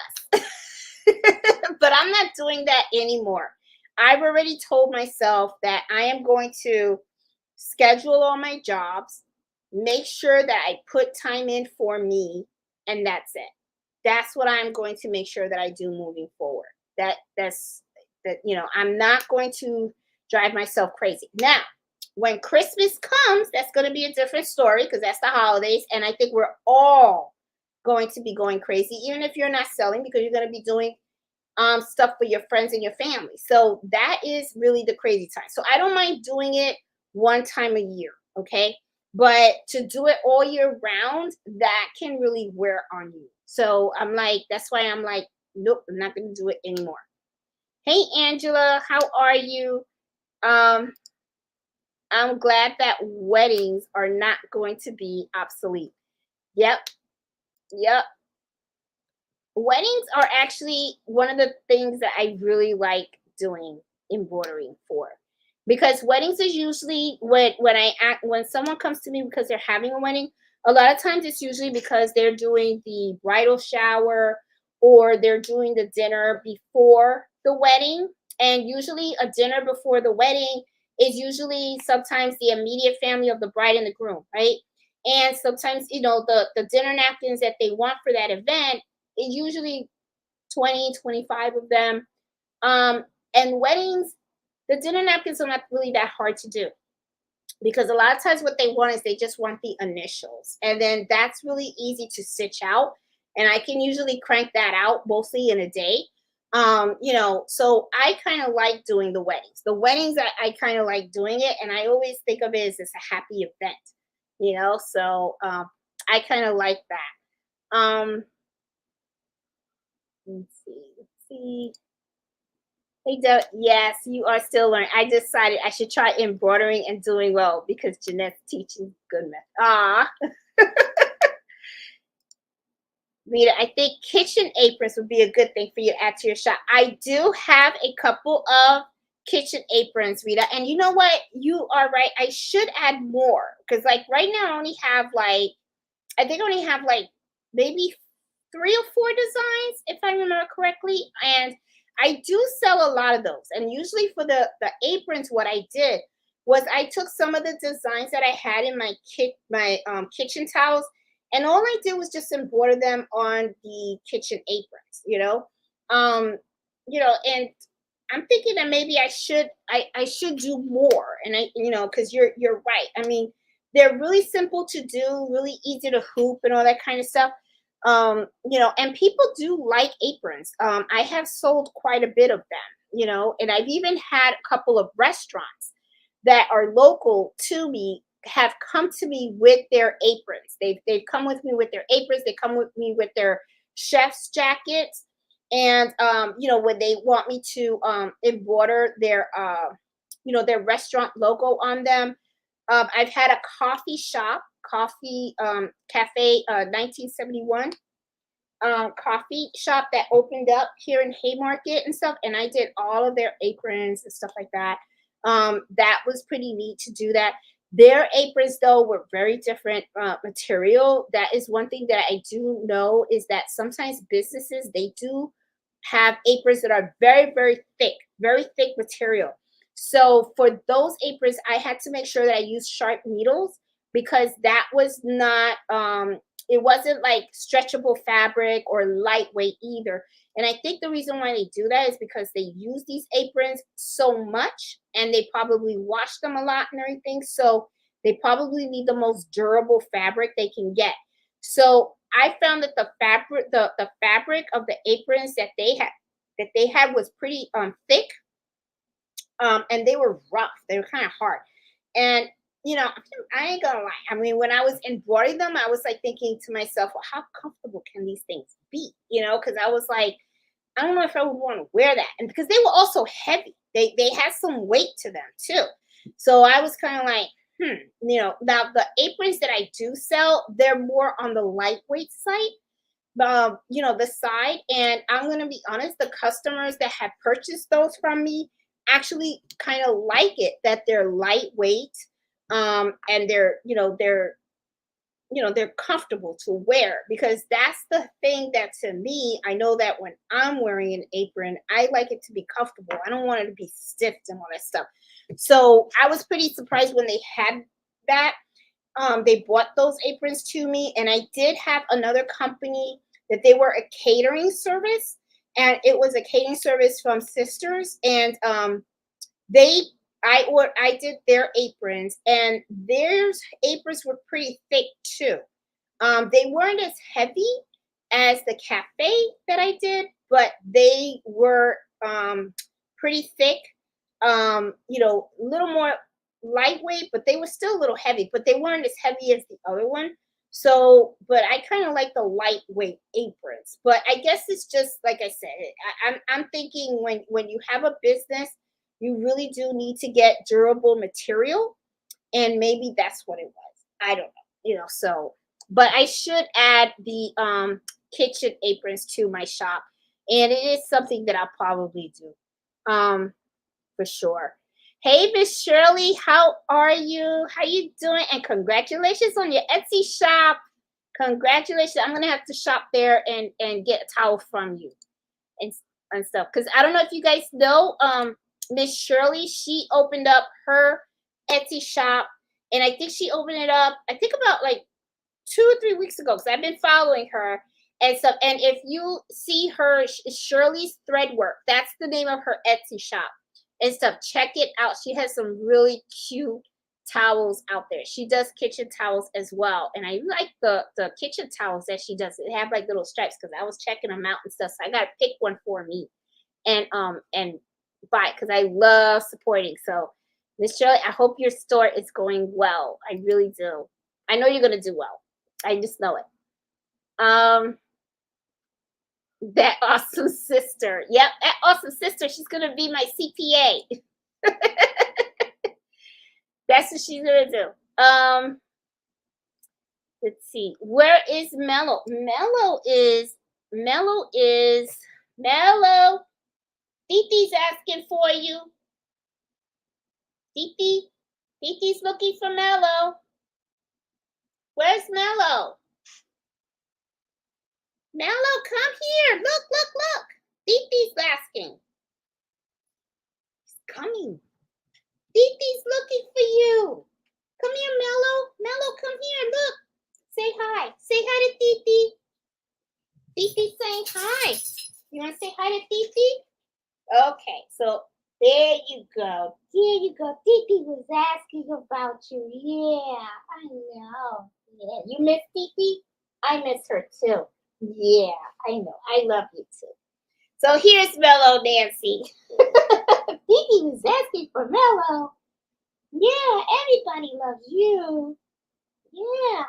I gotta take him to the groomer next week. And my cousin Betty is coming to visit us for a week, so I'm pretty excited about her coming because I want to help her to celebrate her 60th birthday. She turned 60. 60. Betty turned into an old lady, right, Boo Boo? Okay, so guess you guys can't see him. He's still here hanging out with Mama. Yeah, you are. Okay. So let me see. So there's Mellow. Titi was asking. Yeah, Titi was asking. Are you gonna stay? You're gonna hang out here? Okay, we're gonna hang out together. Okay. So let's see. Hey, Irene Bacon. Bacon. Irene Baker. Oh my God. Tongue tie. Let's see what you got going on. I've been on and just have not signed on. I want to say hi to everybody. Oh, Miss Baker, hi. How you doing? Hey, Miss Shirley begins now. Shirley's work. Just open up my Etsy. Yep, I know. Check out her Etsy shop. She's excited.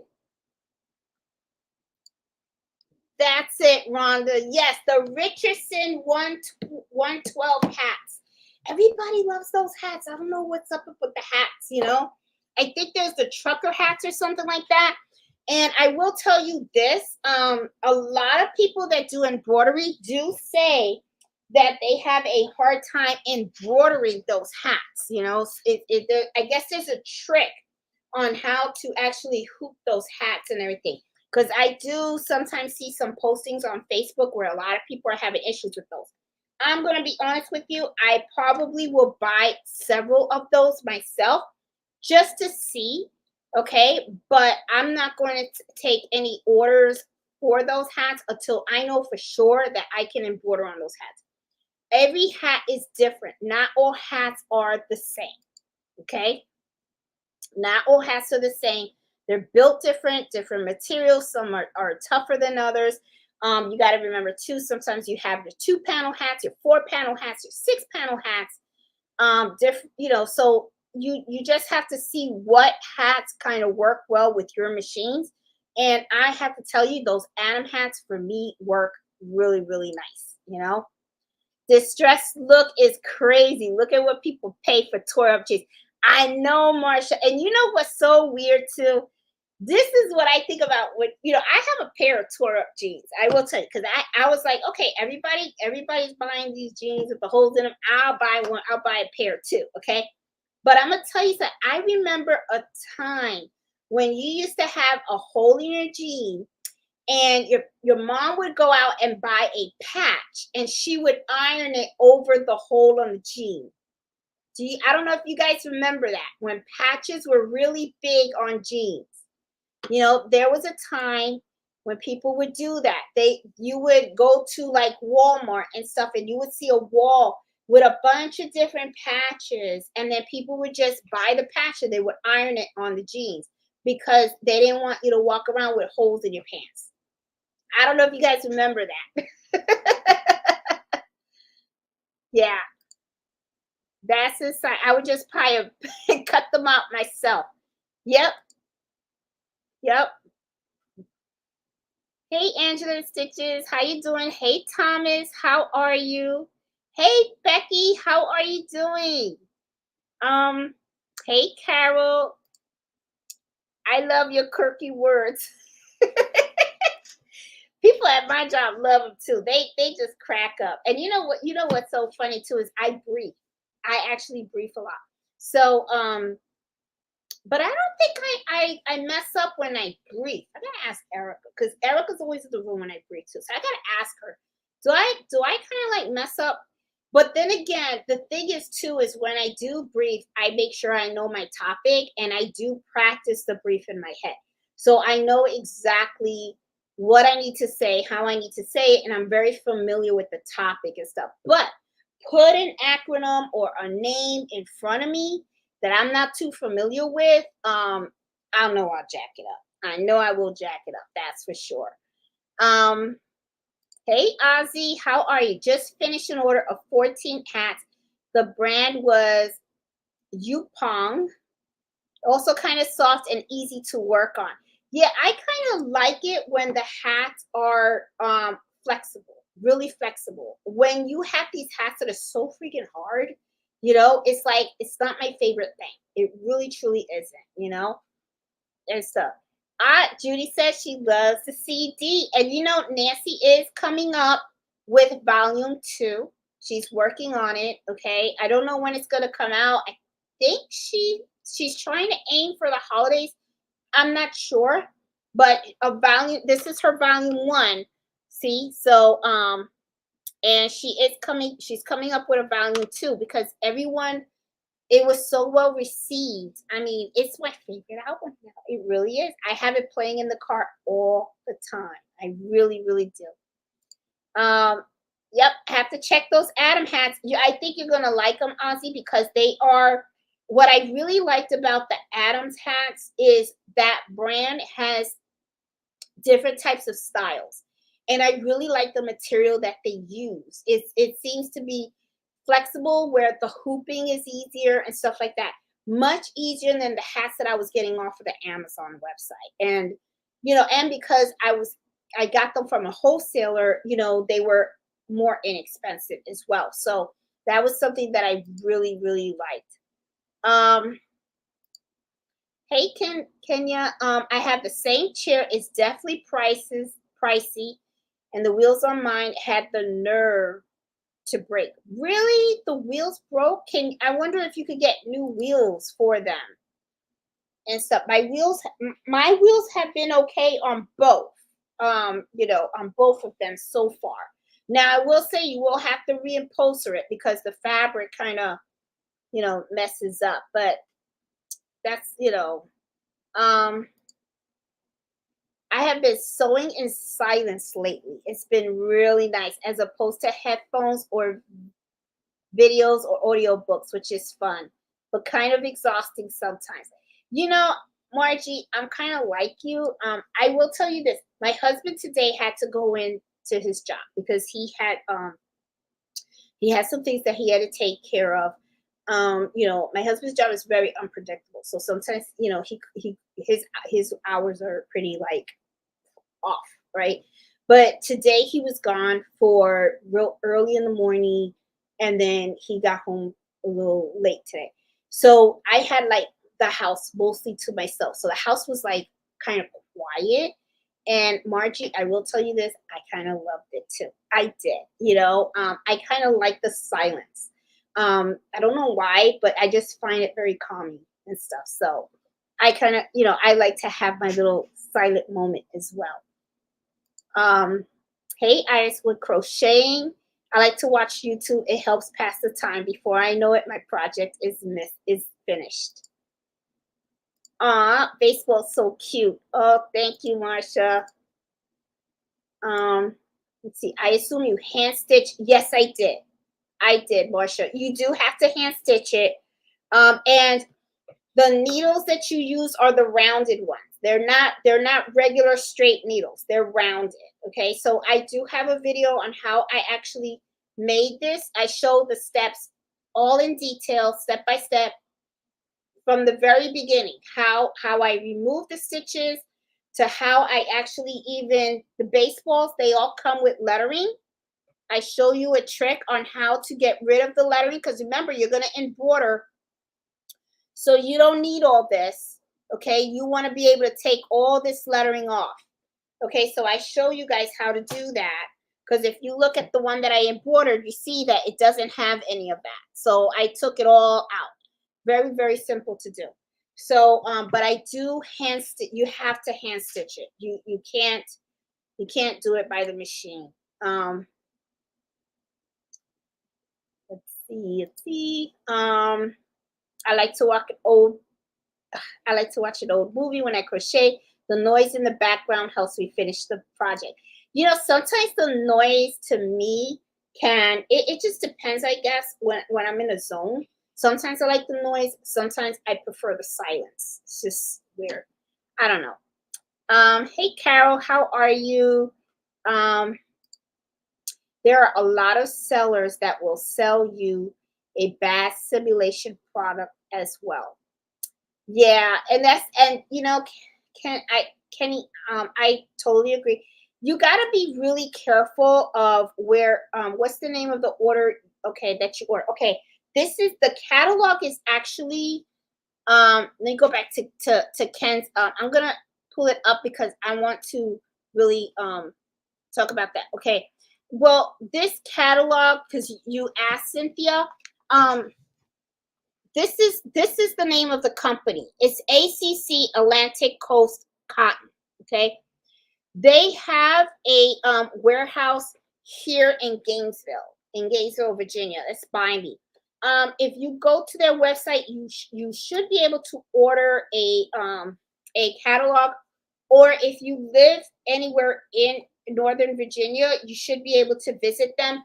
They will just give you a catalog if you go in there. Okay, so it's Atlantic Coast Cotton. All right, and it's you have to have a business account, and you have to like open up an account with them and stuff like that in order for you to purchase from them. So it is a wholesale company and stuff. So I wanted to get back to Kenny. When he came out, he said there are a lot of sellers that will sell bad simulation product as well. You got to be, that is one thing too that I do tell a lot of people is it's kind of like picking a digitizer, right? There's a lot of people out there that say that they can digitize. What you need to do is be able to filter out those that are people that are just starting to learn and stuff, to really that are truly professional digitizers. It can be really difficult and hard.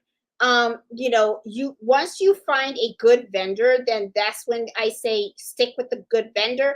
I'm also not saying just because you know someone that's really good that's all you should do. You should also explore other people. It's just like digitizers. I do have my favorite digitizer, but I also have other digitizers that I work with as well, because I like to have a handful of digitizers that I can reach out to, not just one, because you never know if the person that you're always going to is just too busy, or just can't take your order and stuff, or something happens. You never want to be left in the dark and then all of a sudden you can't get your work done. Because if I have customers that are coming here that need to get their logos digitized, or their designs digitized, and I don't have someone that can do the work for me when I need it done, then it's going to be bad on me, because then I can't produce a good product for my customers. So always make sure that you always check out vendors and stuff. Ask around to other people that are in your area. If you do sublimation, talk to other people that do sublimation. Ask them where they buy their designs. You'd be surprised. A lot of people don't mind sharing information. Okay, some do because they feel like your competition or whatever, but there are others that they don't mind. Me personally, I don't mind. I think there is enough work for everybody in this world. I don't think there's no reason that, everything has to be so secretive and stuff like that. So, but you'll end up meeting people within your specialty, and you'll be able to exchange information. So that to me is one of the best things that you should do. But I totally agree, sometimes you just don't, sometimes the quality is not there. It's kind of, that's why I kind of say, like, with embroidery, it's about quality, right? Sometimes people think, oh, embroidery is really easy. It is and then it ain't. Okay, it is easy, but it can get difficult if you don't know what you're doing. Okay, and when people, not everybody just wants their name embroidered on a shirt, okay, or initials on a dinner napkin.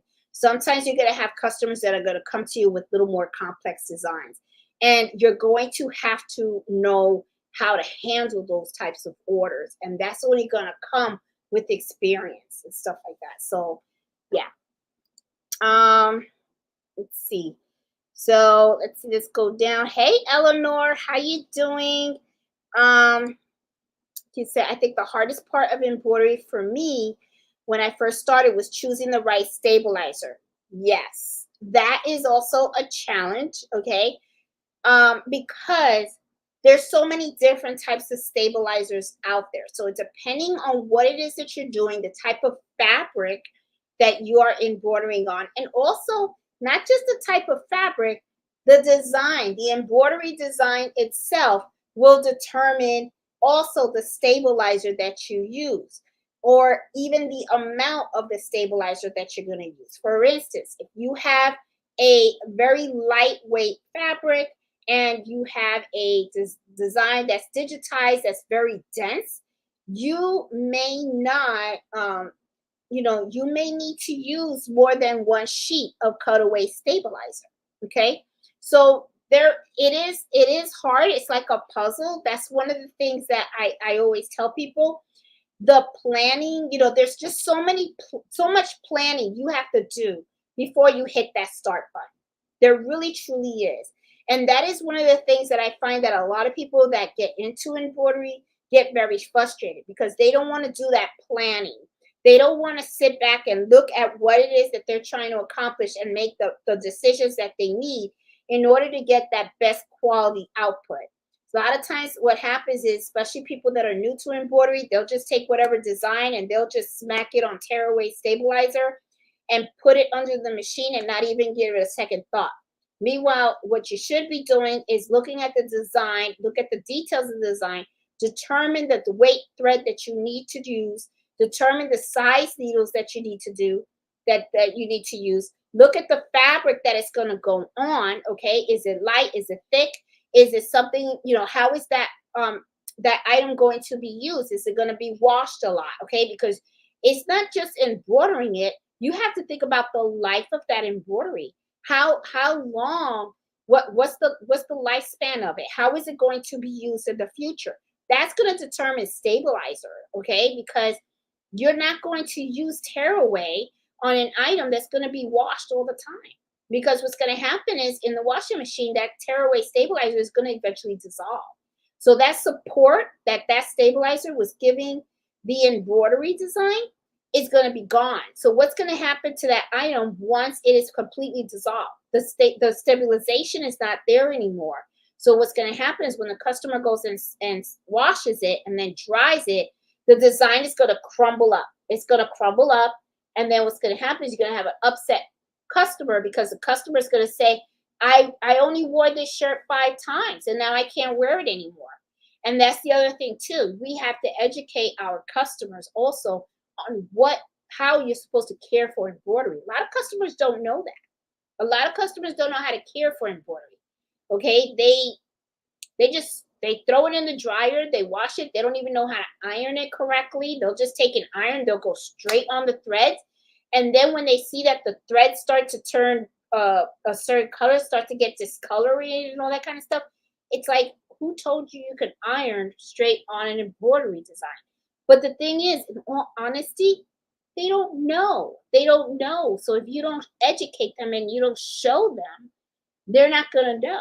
Okay. And that also makes a big difference between you and other embroiderers. If you take the time to educate your customers on how to care for items, trust me, they have more respect for you, and you're gonna have customers for life because they're gonna know that you're gonna, not only are you going to do good quality work for them, but you're also care enough to show them how they're supposed to care for their items.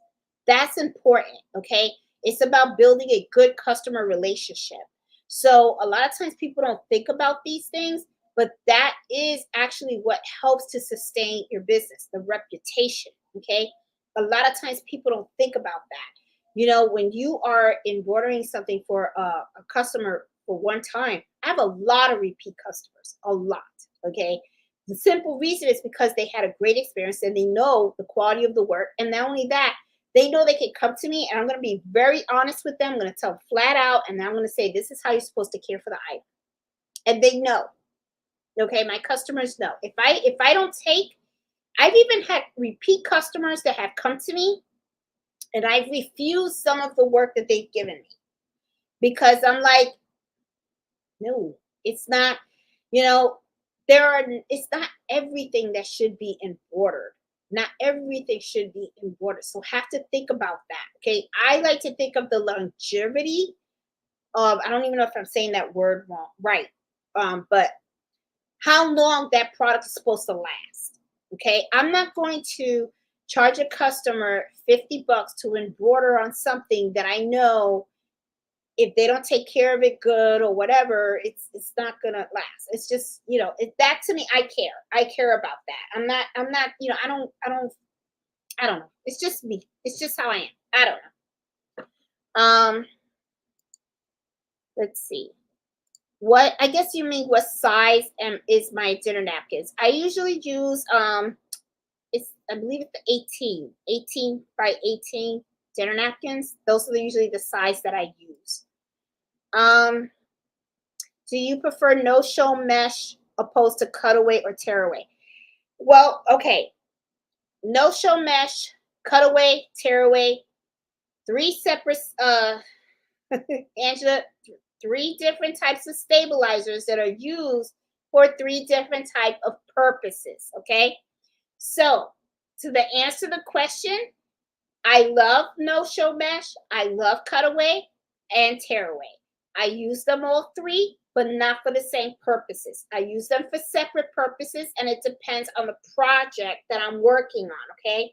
If I am working on a project that requires cutaway stabilizer, that's what I use, or tearaway stabilizer, and then that's what I use.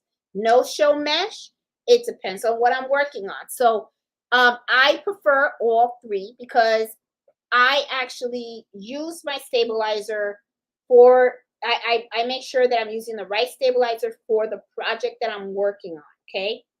That's so you know, I guess the best way to tell you, Angela, is that each of these stabilizers that you mentioned each have a specific purpose. Okay. So it's not like you have one project and you can select, should I use a no-show, should I use a cutaway, should I use a tearaway. They each have their own purpose. Okay. So but I use all three for projects, but I don't use them all at the same time. It depends on what it is that I'm embroidering. um I love my aprons.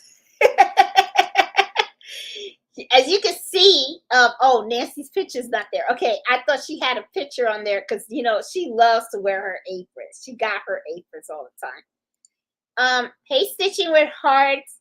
Glad I caught you live tonight. Oh, thank you. I'm glad you're here. I'm glad you're here. Oh, looks like everybody loves Mello. I see everybody in the chat saying hi to Mello. Hey, Jenny, that's awesome. Hey, 60 is the new 30.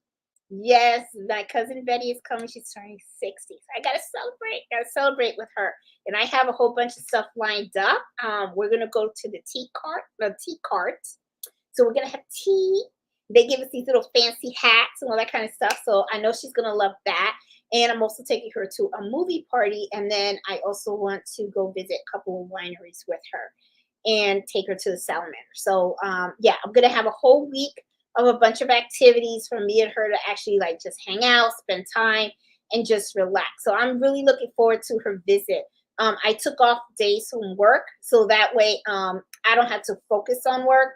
I think I might even close the Etsy shop, and this weekend I'm gonna close out all of my orders and I'm not taking on any more orders. Well, I did take on more orders, but they understand that I'm not going to work on anything till after she leaves because I actually want to spend all my time with her. I really truly do. So so I'm ready. I'm excited about that. What's the name of the catalog for the hats? The catalog is for Atlantic Coast Cotton. Okay. ACC is kind of like what they call themselves. But if you Google ACC Atlantic Coast Cotton, you'll see their website and stuff. Let's see. And Miss Shirley says she's starting small, slow and small, just like you advised. It's a lot to learn. You actually, Miss Shirley, you're gonna do fine. You're gonna do fine. You really are. Oh, she says she did. I have embroidered a Richardson using the brim hat hoop. I got that hat hoop. It sticked out great. Didn't have an issue. Try the fact. Okay, I got that. I got that hat hoop. I have it right here. So I am going to go out and I'm gonna purchase some of these because I keep hearing these horror stories. I don't know if you've seen it, Miss Shirley. It's like some of these groups, like people in Facebook, they have put down they have a Richardson hat, and then it's like their thing got misaligned or something like that. So I'm kind of like, ooh, I don't know. And I'm sure those hats are not cheap. Okay. That's the other thing. I don't want to like take these hats and then all of a sudden it's like, oh, I just lost $10, just like I did with the sublimation, and stuff. That is what I embroider for my truck driver. Oh, the Richardson. I guess I'm gonna have to try them out. Um, let's see. I used to do that to cover up the holes. How about bucket hats? I have a bucket hat. Oh man, I don't know what. I think it's downstairs in my hat. I actually bought a bucket hat and I embroidered my name on it, and I love it and stuff. So the bucket hats are not hard to embroider because bucket hats are very, very soft. They're not rough or anything like that. You can actually embroider a bucket hat with a 4x4 or a 5x7. As a matter of fact, maybe what I should do is I should buy more bucket hats and embroider one on the single needle machine so you guys can even see. You could float that sucker, okay? I mean, and it will come out really, really nice because that's actually where I did my hat. I actually did it. Dude, did I videotape it? I don't think I did. Oh, I should have. I'll make another one, okay? I put woods on the side, and bucket hats are very, very easy to embroider. You can do it on multi-needle, you can do it on single, but I think when I get another one, I'm going to actually do it on the single needle machine so you guys can see, because I know a lot of people don't have the multi-needle machines. You guys have the single needle machine, so I want to do more videos now on the single needle machine. Let's see. Oh, Miss Shirley, you need to add your S. Yes, definitely do that, Miss Shirley. Add your Etsy shop to your YouTube channel so that way, whenever you do the video and stuff like that, they can check out your shop and stuff. I can't get new wheels because it stripped the inside where they screwed onto the base. Really? Oh man. Oh, that sucks. Man, how long did you have those chairs? I wonder, because I've had mine for 3 years. Ugh, I would be pissed. I would be pissed. Where did you where do you Okay, I have if you go on the channel, Marsha, and you search through all of them, just do a search on baseball. Just type baseball on my channel and the video will pop up. And I have the video very detailed, telling you'll be good. What I recommend you do is watch the video so you can see all the steps, because there's a lot. Okay, there is a lot of steps in it. So watch the video in its entirety. That way you know exactly the whole process from start to finish. And then when you get the baseball, if you want, play the video again as you do your steps. Okay, so that you understand. That's how I recommend you do it. Hey Jackie, been watching here while embroidering. What are you embroidering? Those baseballs they are a lot of work. They are. Do you need a license? Yes, you do. Iris, you do. When I went over to ACC, I did go in with my license, and I went with my tax ID and all that stuff. So yeah, because they sell directly to businesses. So you do need that.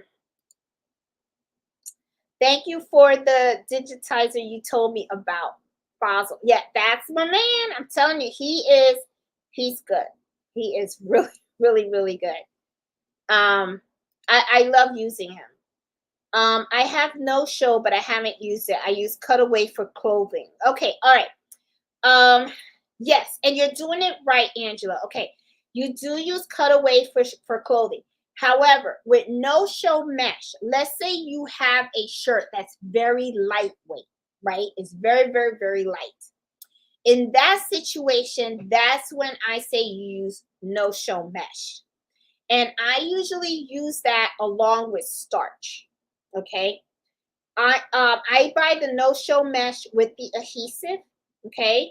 You can iron on the no-show mesh and then embroider it. Okay.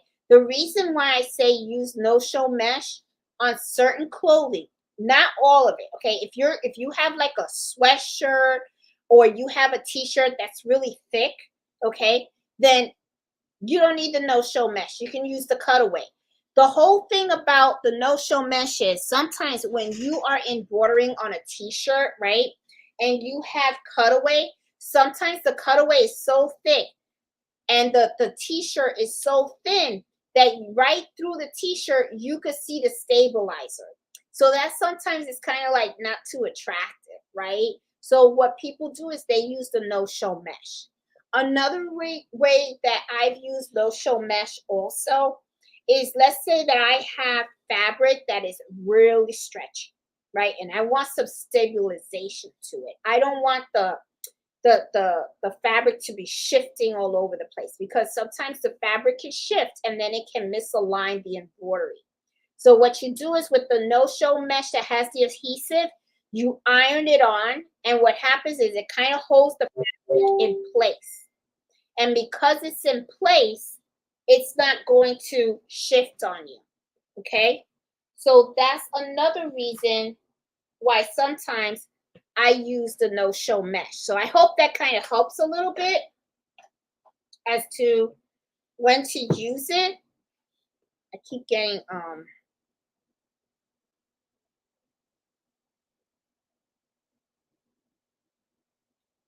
okay. Which is exactly what you can figure out. Okay. I'm sorry, guys. Had somebody text me about something. I'll have to talk to them later and stuff. I'll talk to them later.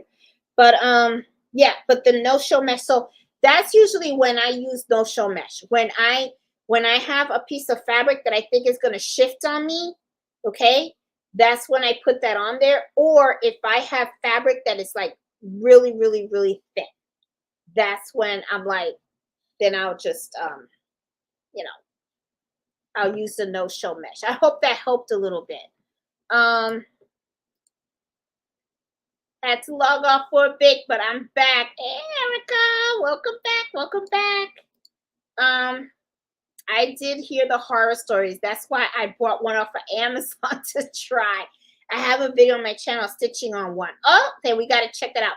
Okay, definitely. Oh, Shirley, do me a favor, write the name of your YouTube channel in the chat so that people know, because your name isn't your YouTube channel name. It's just, unless, did you change your YouTube channel link to that? I think it's still so Tuesdays and stuff. And for you guys that don't know, Shirley goes live on Tuesdays. Yes, she does. Hey Emma, how are you? And then Rita, fill the hole with wood glue and then let it dry. And then screw. Oh, there you go, Rita. Try to see if that will work for your sewing chair. Okay. Wood filler. Ask the guy at Home Depot. Ah, okay. And Angela, very helpful. You're very welcome, Angela. And there is also another thing. Oh, where do I have it? Oh, I don't have it. There is an article, and I think it's, I do have it. If you're part of the Facebook group, go up to the guides and you'll see it. I don't think I have it here with me. I think, oh, I think I may have taken it downstairs. There's an article that I use a lot, and it's called One-on-One Guide. And I haven't used it lately because I kind of like now have the information like the back of my hand. I'm trying to see if I can find it real quick for you guys. And I don't have it. Okay. There's an article. I do have it linked on the Facebook. And Angela, that's going to help you as well because it's like Stabilizer One-on-One, 101. But I do have a link in the Facebook group if you go up to guides. And, because I do post stuff on there, like articles that I've read regarding embroidery. And in that article, one of the things that I like is it tells you about what stabilizer to use for what type of fabric, what size needle, what weight thread, okay, and what type of thread you should use and all that kind of stuff. That is a really good guide, especially those for beginners. And I know I think it's called 101 Fabric and Stabilizers Guide, something like that. Oh man, where is that paper? Okay, I used to have it right by the machines, but I moved all the machines and now I put it somewhere else and now I don't have it. I will find it and show you guys. Shoot, these are receipts. This is not the article. Okay, but I will next Friday I'll make sure that I'll have it with me on so I can show you guys. Okay, it's a really good article for especially for those that are starting out and are really confused about the type of stabilizers to use, what type of needle to use for what, because it lists all the fabrics, okay, all the different types of fabrics and what you should be doing, and even for what design, if you have a dense design or a light design, okay? So, it's a really, really good place for you guys to get information because starting out in embroidery can be very, very confusing, okay? Because as you saw, Angela had just listed 3, okay? She just said, no show, cutaway, tearaway. Well, I'm going to tell you something. There's more than that, okay? You also have sticky stabilizer, all right? Let me see what else I got over here. I got sticky stabilizer, no show mesh. I got cutaway. I got different weights of cutaway, different weights of tearaway, okay? Because stabilizer comes in different weights also. And then sometimes it depends on the material that you're embroidering on. That will help determine not just the material, the design as well will also help you. You have to decide what's the best weight. Do you need a heavy weight or do you need a lightweight? Or is a medium weight good? Okay. So there is a lot of different types of stabilizers out there. You have to, as you get more experience, you start to really truly start understanding what you should use with what. At the beginning, it's like a puzzle. You're like, what the heck? What is all this? Right? And then you see all these different brands, right, of stabilizers. And you're like, should I use this brand or that brand? Just the same thing as thread, embroidery thread. A lot of times people go, what is it with all this embroidery thread? As you can see, look behind me. There's nothing but thread, okay?